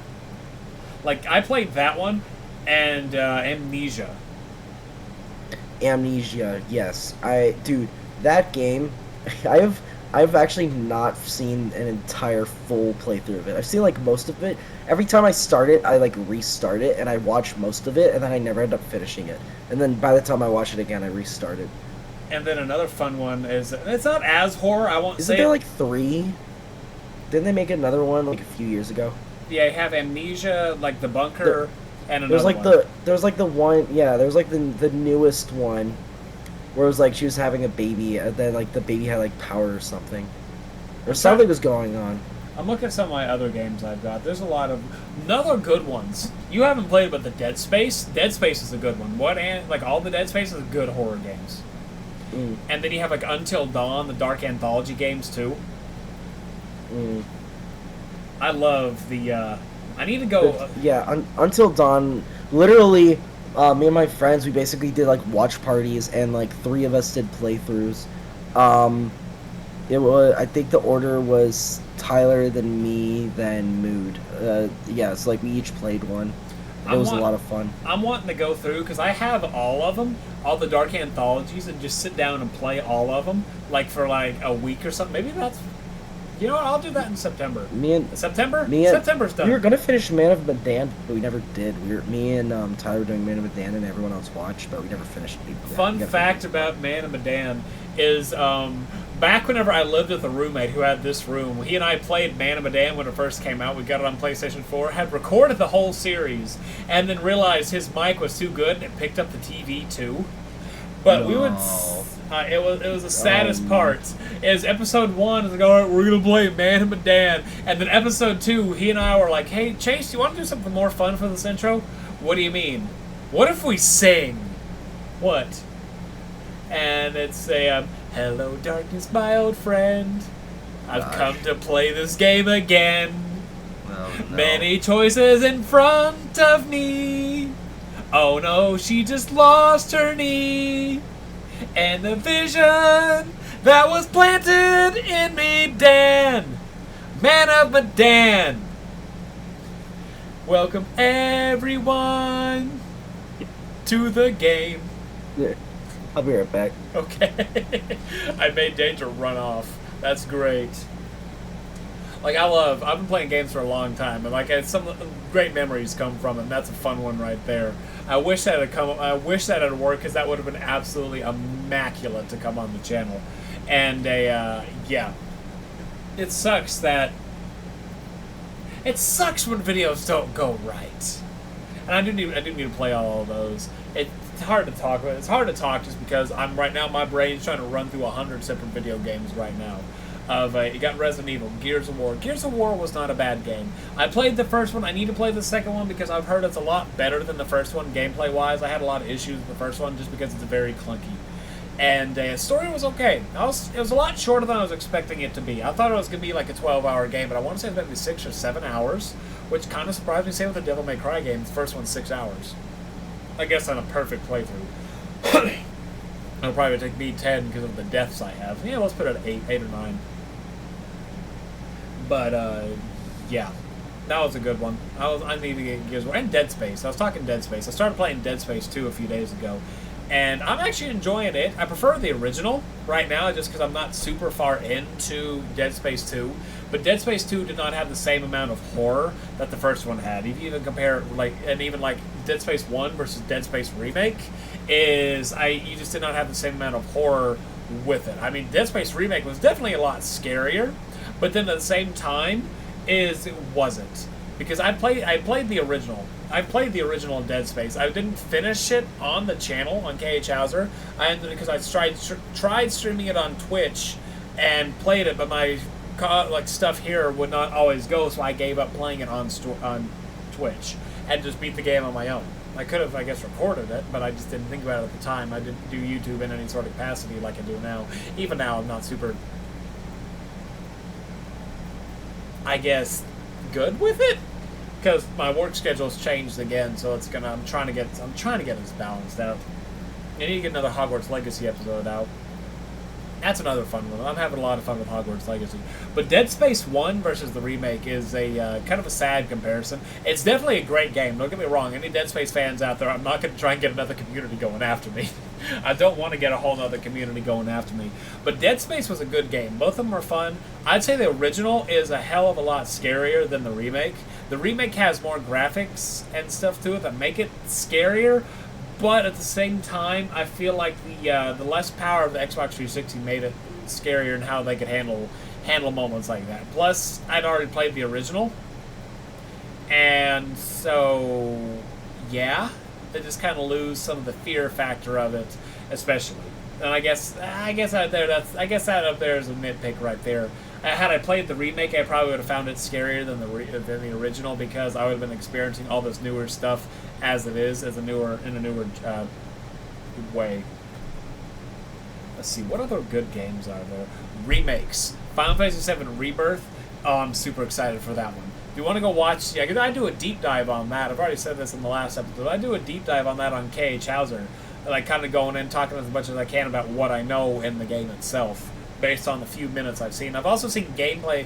I've seen the gameplay trailers have been dropped. I'm not going to watch them. I don't want to watch them. I want to play the game for itself. I'm not... spoilers are never one for me. I never care much for spoilers.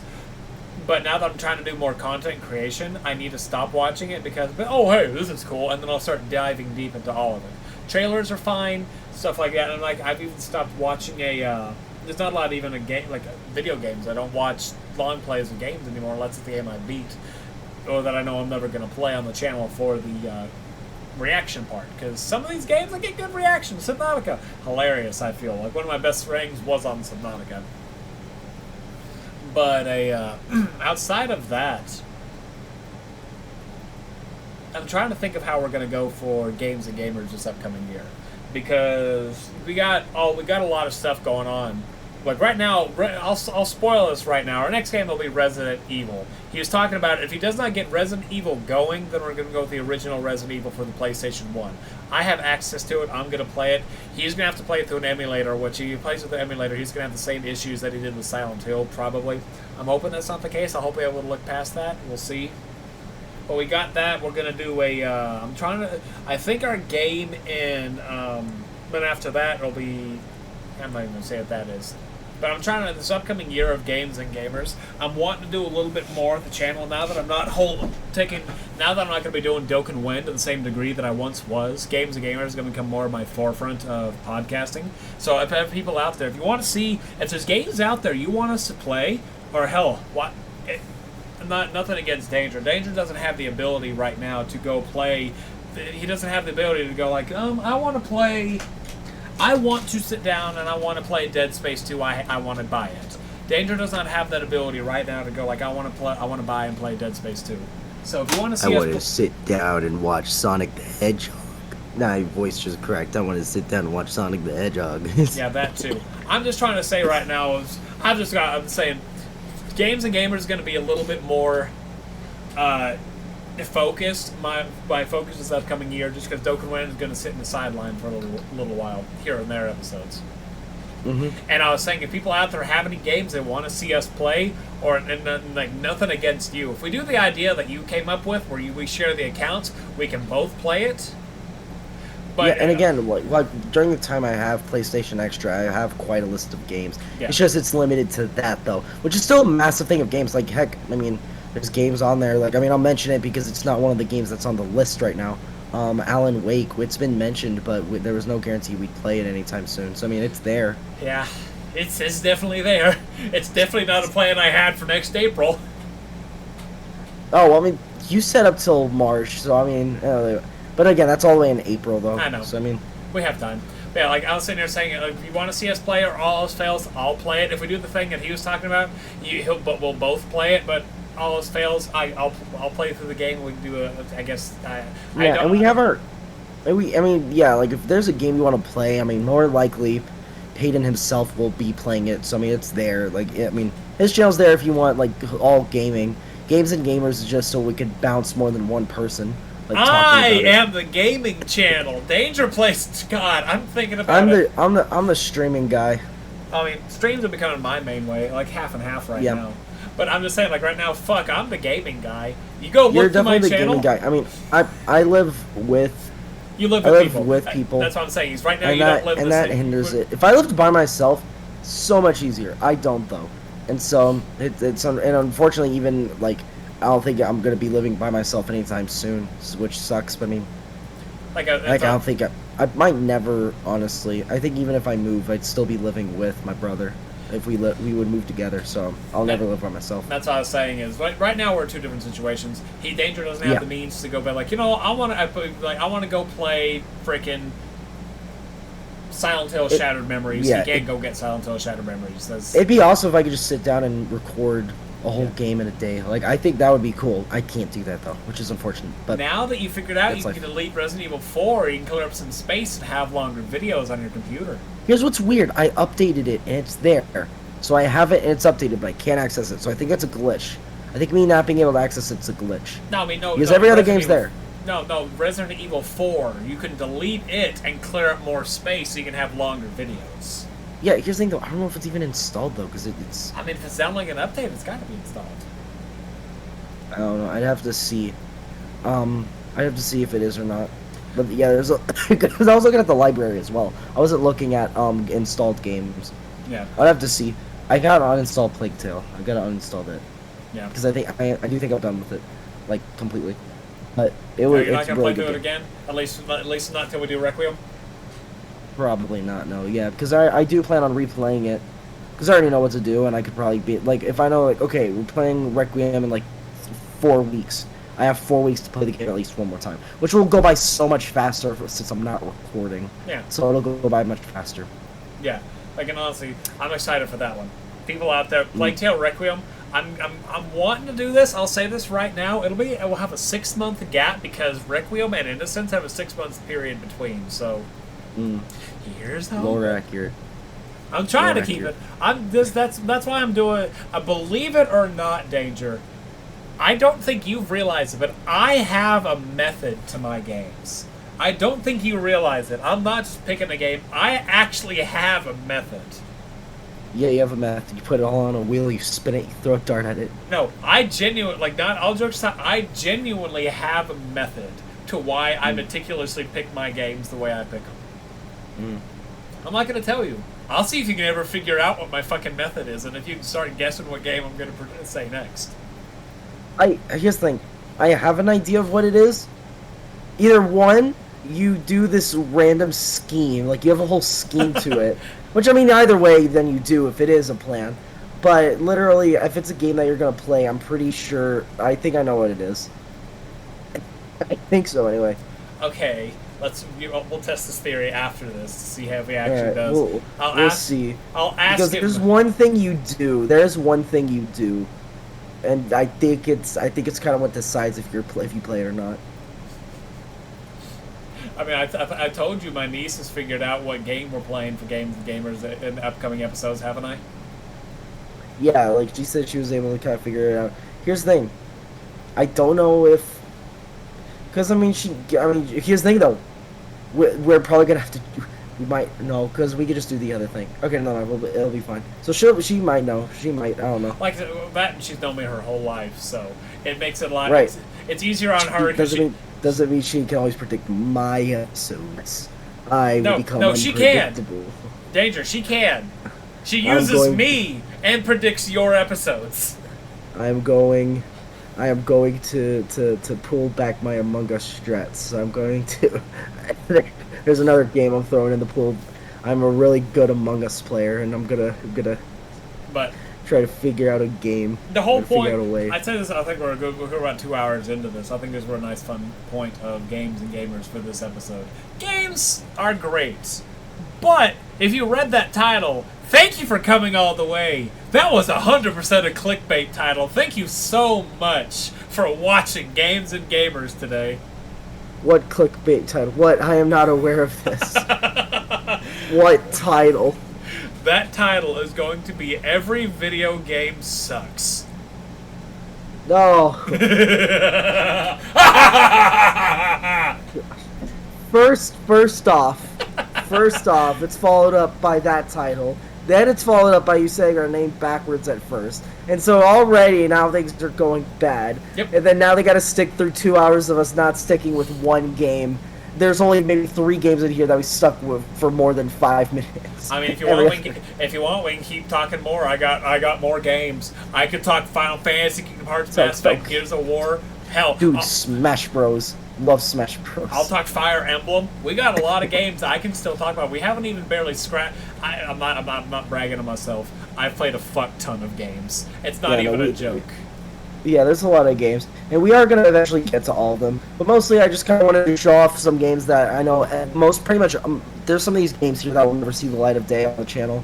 So I kind of just wanted to go through them and talk about them. And, yeah, we talked about some games, some horror games, old games, consoles. I've mentioned this before, but yeah, 64 kid. I grew up on the Wii and then 64. Then, I never stated why I think the PSP is the best handheld. Sure, go for it. I will say right now, PSP is 100%. It's better than the DS. It's better than the DS has ever been. It's better than the Switch has ever been, realistically, because you think of time frame, because the PSP came out like 2007, 2008, so that's 15 years ago. The PSP is by far the best. It was the most powerful handheld on the console, on the market. Still, I think it finally got matched by a 3DS. If not a 3DS, then the Wii U finally matched it. I could be wrong. It was definitely the 3DS. It was not the Wii U. It was definitely the 3DS. I think you underestimate what a PSP can actually do. No, I'm saying because the Wii U handpad was not the best. Like, the 3DS was better than the Wii U handpad. I thought the Wii U was more powerful. I thought the Wii U was a more powerful system compared to the Wii U is more powerful. That's what I'm talking about. That's what I'm talking about. The system is, but the handheld thing was not the key component. No, I'm just talking the power. PSP was absolutely powerful.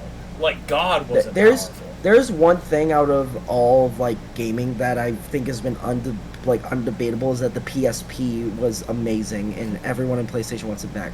That is one thing, so I'm not even disagreeing with it, because there are people who are like, I know people who love Nintendo way more than Sony, and they're like, oh yeah, no, the PSP was 100% like PSP. No, I've never played a PSP. I've never owned one, and I've never even seen one in like person. So the PSP, while it's cool, I've never I've seen it on like videos and stuff, but it's like I've myself have never owned one or played one. I dropped my case.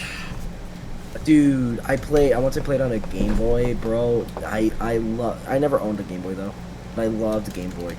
This PSP and I have a hell of a lot of memories. But PSP, I wonder if this thing has any charge to it. It does not. It is dead. I played it a few months back when we went to Louisiana, and I guess I thought a battery was the last one. But had the ability to actually reorganize all these. I had all these organized on the shelf, and I kind of undid everything. Welcome to my life. Because I have them organized by like genre and like year, typically. So. But anyway, PSP, Bluetooth. You could play with buddies. You could play with your friends in some of the games. Internet capacity. You could go to the PlayStation Store. You could listen to music. It could play games. It could even watch movies. It could take pictures. PSP was ahead of its time. 3DS can do a lot of that, though. But to be fair, I'm pretty sure the PSP came out way before 3DS. Yeah, it came out. I think right. I think yeah, that's what I'm saying. So it definitely was. Yeah, that's what I'm saying. So yeah, it was probably 3DS. It probably was comparable to 3DS, but seeing when it was released in comparison to that. Dude, so, yeah. PSP. I want to say. Oh, let me look up when it was. It's Kingdom Hearts. PSP was definitely ahead of its time. Oh yeah, 100%. It was 2005 was when the first brand of PSP was released. Man. And so, yeah, the PSP is absolutely ahead of its time. It was because 3DS was what, 2015? I want to say 14, 15. I am not sure. It came out. Maybe let's say 13. I think it was 2013. It was 2013. Kingdom Hearts Birthplace League came out in 2014, and I got it right. I got it and got Kingdom Hearts Birthplace League, Dream Drop Distance right at the same time. I think it was 2013. But yeah, like a PSP, way ahead of its time. It's by far the best console, handheld. If Sony kept going with it, the Switch would be a memory right now. Could have been, but yeah, no, that is one thing is where like the Switch, not the Switch. The PSP, the PSP Vita, isn't it the Vita specifically? Yeah, the PS Vita. The Vita sucks. The Vita? There's the PSP and the PS Vita? Yeah. PSP and PS Vita are two separate things. The PS Vita was tried to become like the Wii U, but then also kind of fucked up on it. Like think of it like a Switch. It was more like the PlayStation Switch, pretty much. I will say one thing. I think Nintendo, what they're trying to do is they're trying to find the perfect formula, and I think once they do find it, they can absolutely excel, but the problem is they haven't found it yet. And So, like, for example, if we go to the Wii was great. The Wii was absolutely amazing with the things it introduced. Then we go over to the Wii U. The Wii U was also absolutely amazing. And at the time, it just seemed like it was its own new thing. Little did we know it was a prototype for the Switch. And which the Switch has aspects from not only the Wii U, but also like the motion control and some stuff from the Wii. Yeah. So it literally, basically, the Switch is the perfection of these two things. So, and then they released the Switch OLED, which literally all it was a bigger screen and some like maybe some new features, but in comparison, it's not so much better. But the it's Switch like the DS 2, versus, it's like the 3DS versus the 3DS XL. There's literally no. Nintendo's very money hungry. So literally this next thing, and dude, there's like 10 versions of the Switch because there's like limited editions with like special casings and stuff. Like what I have. Dude, there's a Mario one. There's like the Mario one. There's a Splatoon one. There's the new Legend of Zelda one. There's a Fortnite one. There's a Animal Crossing one. There's a bunch of them. But one thing is the Switch, while it's not the best console right now, it has the potential to be very good. So if the Switch 2 is like the Switch but better, it has the potential to be really, really good. And so let's just hope they figure out a way to do that. They figure out one, drift. Drift needs to be a problem that needs to be fixed. Literally, it was so bad. Like, controller drift happened. It happens. But the Switch, the Joy-Cons are the worst, like, drift things to exist. Like, your controller, I bet you, is going to end up drifting in, like, 5 months. Like, it's bad. They literally had, like, a lawsuit against them because of it.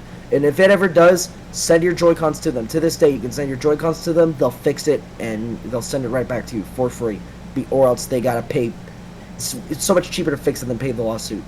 There goes the camera again. My camera's fine on my end. Like, your camera, Mike, I think it's your end, because my camera on both our sides, like, both our cameras are fine for me. I mean, maybe. Like, right now, it's got to be your end. Like right now, both our cameras are perfectly fine. So I do think it's your end, which is unfortunate. Yeah. It's fine. I go ahead and turn it off. Hey, if you want to. Not disconnect. Just we're pretty much done. Yeah. Do the thing. I'm done. Yeah, but okay, now I'm done. I think you turned it back on and it went back to normal. There, but yeah, I do think, or heck, maybe it's just Discord itself.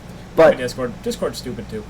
Yeah, because it looks fine on my end. But anyway, the Nintendo, I'm hoping the Switch is better. I want the Switch to blow my brains out. I want it to be amazing. I want me to go absolutely ballistic for it. Because literally so far, from what we've seen, is that the Switch is going to run amazing.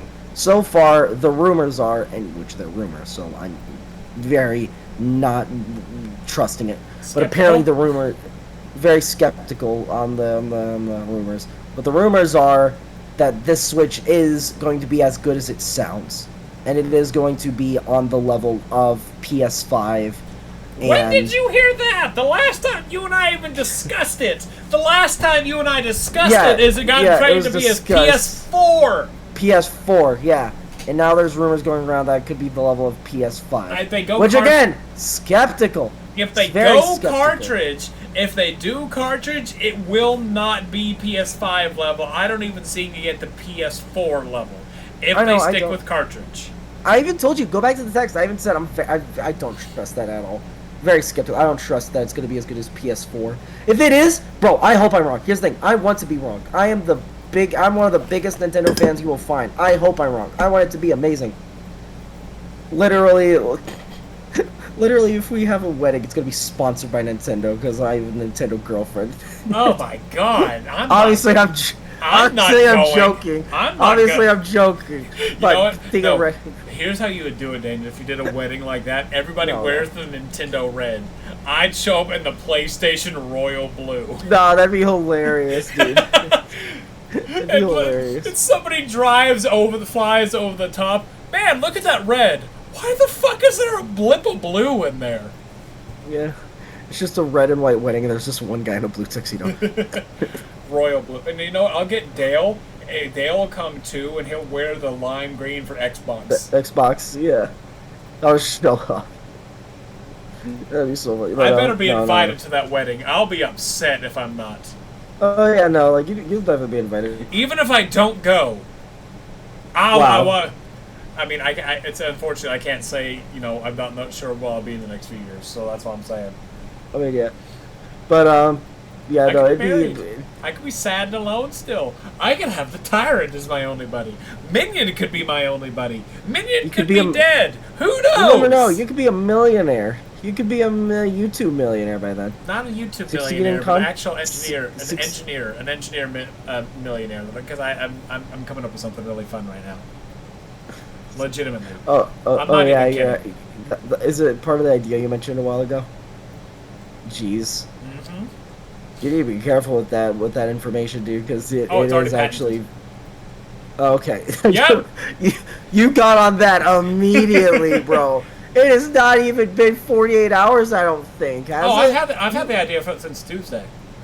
Oh, okay. I just got paid today. I got it patented about noon today. That's so funny. Yep. All right, but yeah, no. So games are fun. A lot of stuff's super cool. One thing is, out of everything in my life, gaming has definitely been one of my favorite things. It is it's not just a hobby at this point. Like, it's definitely part of my life at this point. Yeah. And I do think out of everything throughout my life, the channel, even if it's a hobby and it never funds itself, I imagine at some point it'll start funding itself. Which at that point, then it will excel. But I mean, all we gotta do is we just gotta go to the communities.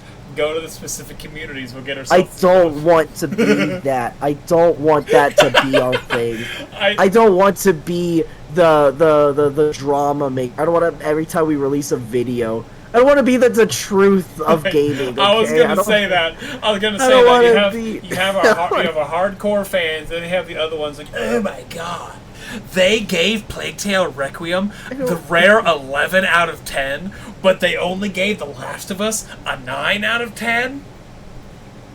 Dude, Last of Us is great. Here's the thing, have I given it 10 out of 10 yet?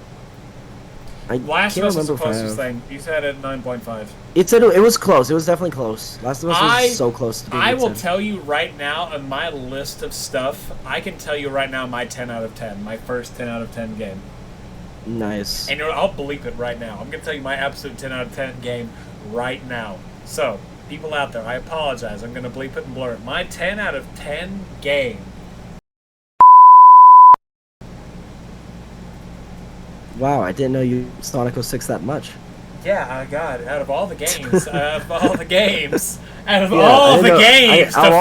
make a joke of. All the games that exist, I didn't know Sonic 06 was of all the games to even joke about. Yeah, like, I'm not even kidding, I legitimately think that's cool, though. That's a 10 out of 10 game. That's interesting. Yeah. Alright. Like, even comparing it to the first one, it's a 10 out of 10 game. Compared to now you gotta bleep that as well. No, there's other games in the franchise. They don't know which one I'm talking about. Alright. Alrighty. But alright. Yep, bunch of games, bunch of fun, and excited to play a bunch more. So far it just seems like the only thing we'll be able to consistently do is one game a month. I'm hoping we can move towards doing 2 a month. I really want, like, by we I mean me. Record for games. Yeah. By we, I mean me, for games and gamers to be able to record. Because here's the why. The reason I'm talking about more than one a month, it sounds so difficult, is because I also want to do content creation out of it. One thing is, like, next year, I want to be able to say, oh yeah, I got the content creation thing more down. So that is the goal. That is the goal, and that is definitely, I already know my New Year's resolution, which is try to do that more. Your New Year's what? New Year's revolution. That's not the word. Revolution. Not the word. Yep. Resolution. Revolution.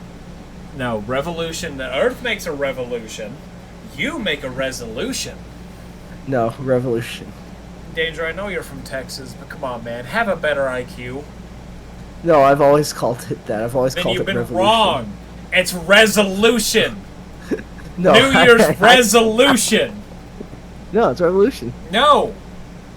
Do I need to go to fucking Google? It's New Year's res. No, I know you're right. Yes. I just call it revolution. I'm not saying you're wrong. I know you're wrong. right. Wrong. I know I'm wrong. I'm wrong. I just call it revolution. And I'm gonna clap that right there. I know I'm wrong, and I'm gonna use it all the fucking time. I know I'm wrong. I'm just gonna stand my ground. I hate people like you. But yeah, so stay tuned. Danger and I both have plans. That's why even what I said is coming next year. I'm gonna put a lot more effort into Games and Gamers. That's why Games and Gamers, I think. Games and Gamers should do well. Like it I'm gonna put us on should. Spotify 100%. If not January, then February of 2024. I feel like wait till February. I'm waiting to see just how my job goes, because right now... yeah, that's what I'm saying. Wait till February. Stupid. Wait till February, because then we'd have more things. We'd have like more stuff to upload. Also, it's later in the future, and also there's one episode that we could get out that I'm thinking would be interesting to have for Spotify as a whole to be ready for. Just so it's out there. Basically, what would we? There's more things I want to talk about. We'll talk about it at the end, like after the video. But yeah, I'll tell you after the video. I'll tell you about it. I'm just trying to think. I'm gonna sit here and think. It's obvious. It's very obvious of what I'm going to say. If it's what you, I don't think it is. It is. It is very obvious. I'll tell you afterwards. Anyway, but I hope everyone's enjoyed. We had a lot of fun talking about games. I have to I have to put all these games back up. But yeah, a lot of games are fun. I'm gonna mention it here. Yeah, one of the 2 games that I do still play almost every day is either Fortnite or Overwatch, and this is the only episode that will ever be mentioned because we already have a rule that Fortnite will not be named. This is the one episode. It's my episode. It's about games, so it's the one episode this will be mentioned. Yep. But out of respect for Hayden, I will never mention it again. Out of the boss. Respect the boss. Out of the one who pays the bills, at least for this channel, I will not mention Fortnite anymore. As the one who does everything on this channel. As the one who does Danger lives here rent free. Eats free. I show up and get the pay. I just gotta show up, man. But yeah. Oh come on, you know you love me. I'm awesome. Not when you fucking play Fortnite. Alright. So yeah, stay tuned for all that. I'm also gonna say this right now because it'll be a hype thing. Is come to our channels on September 30th or 31st, whenever fucking Halloween is. We're gonna stream Dead by Daylight on Danger's channel and my channel, and our buddy Brian, a Nightly Gaming or Dog Squire, and probably also my brother. Yeah, we're gonna have a big old group. We're gonna have a big old group for Dead by Daylight. I'm gonna hype this up for this one in our upcoming episode. And literally, like either Tyler or Gamer will come in as the 5th. And can play killer, or I don't know. We'll take turns being killer. Right, we'll definitely take turns. I'm gonna fucking go after you all with Pyramid Head. Bro, I'm a Nemesis main dude. I love Nemesis. So yeah, stay tuned for that. Since this was Danger's idea, I claimed it last episode, but this is Danger's idea. We're gonna take over the next one. We're gonna go into the middle of the Arclay Mansion, the Arclay Mountains of the Arclay Mansion. We're gonna take on the T-Virus and all the aspects that happen in this abandoned mansion made by Umbrella in Resident Evil. Come in and watch Jill and Chris and their little group of STARS members as they survive the horrors that arrive in this mansion and uncover some secrets that may lead into other aspects of later games. Who knows? I do. Thanks all for listening. I hope you've enjoyed this episode of Games and Gamers. We played a game about a plague, and now we're gonna play a game about a virus. And in the middle of them, I've been so sick. Man, this show hates me. Yep. I mean, hey, you chose to get sick when Resident Evil was coming around. We knew for a fact. I knew for a fact Resident Evil was going to happen. I chose to get sick. I mean, Danger, as someone who's worked with kids and middle schoolers, you can choose to get sick. But I knew for a fact Resident Evil is coming our first year of Games and Gamers. So this was already set in stone from the day we did Last of Us. I knew the schedule was going through. So yeah, come in, join us. Jill and Chris, fighting stuff.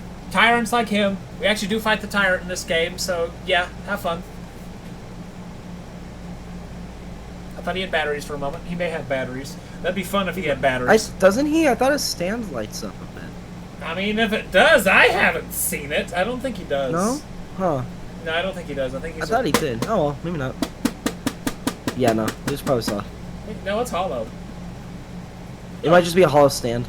Man, I thought the lights glue. I don't know. He has no lights. He has glass. That's all he has. Not the glass. I don't know. I thought it did. I thought it did glow. He has nothing on him that glows. Okay. Anyway, yeah. Stay tuned for Resident Evil, and Danger will be uploading it. I'll finish streaming it by the time, so go check out KH Hauser on YouTube. Go check out DangerXtreme on YouTube. Go check us both out, and I'd say I'll go say and check out Dokkan Wen too.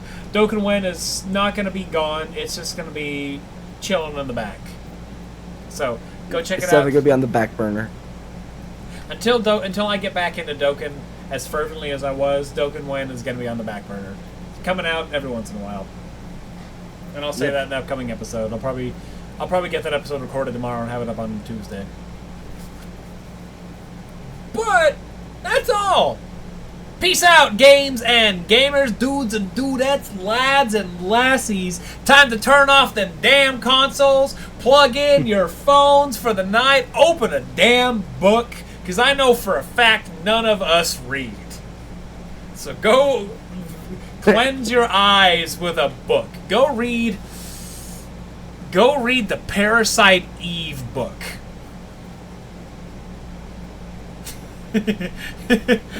Peace out, everybody. See ya. Bye.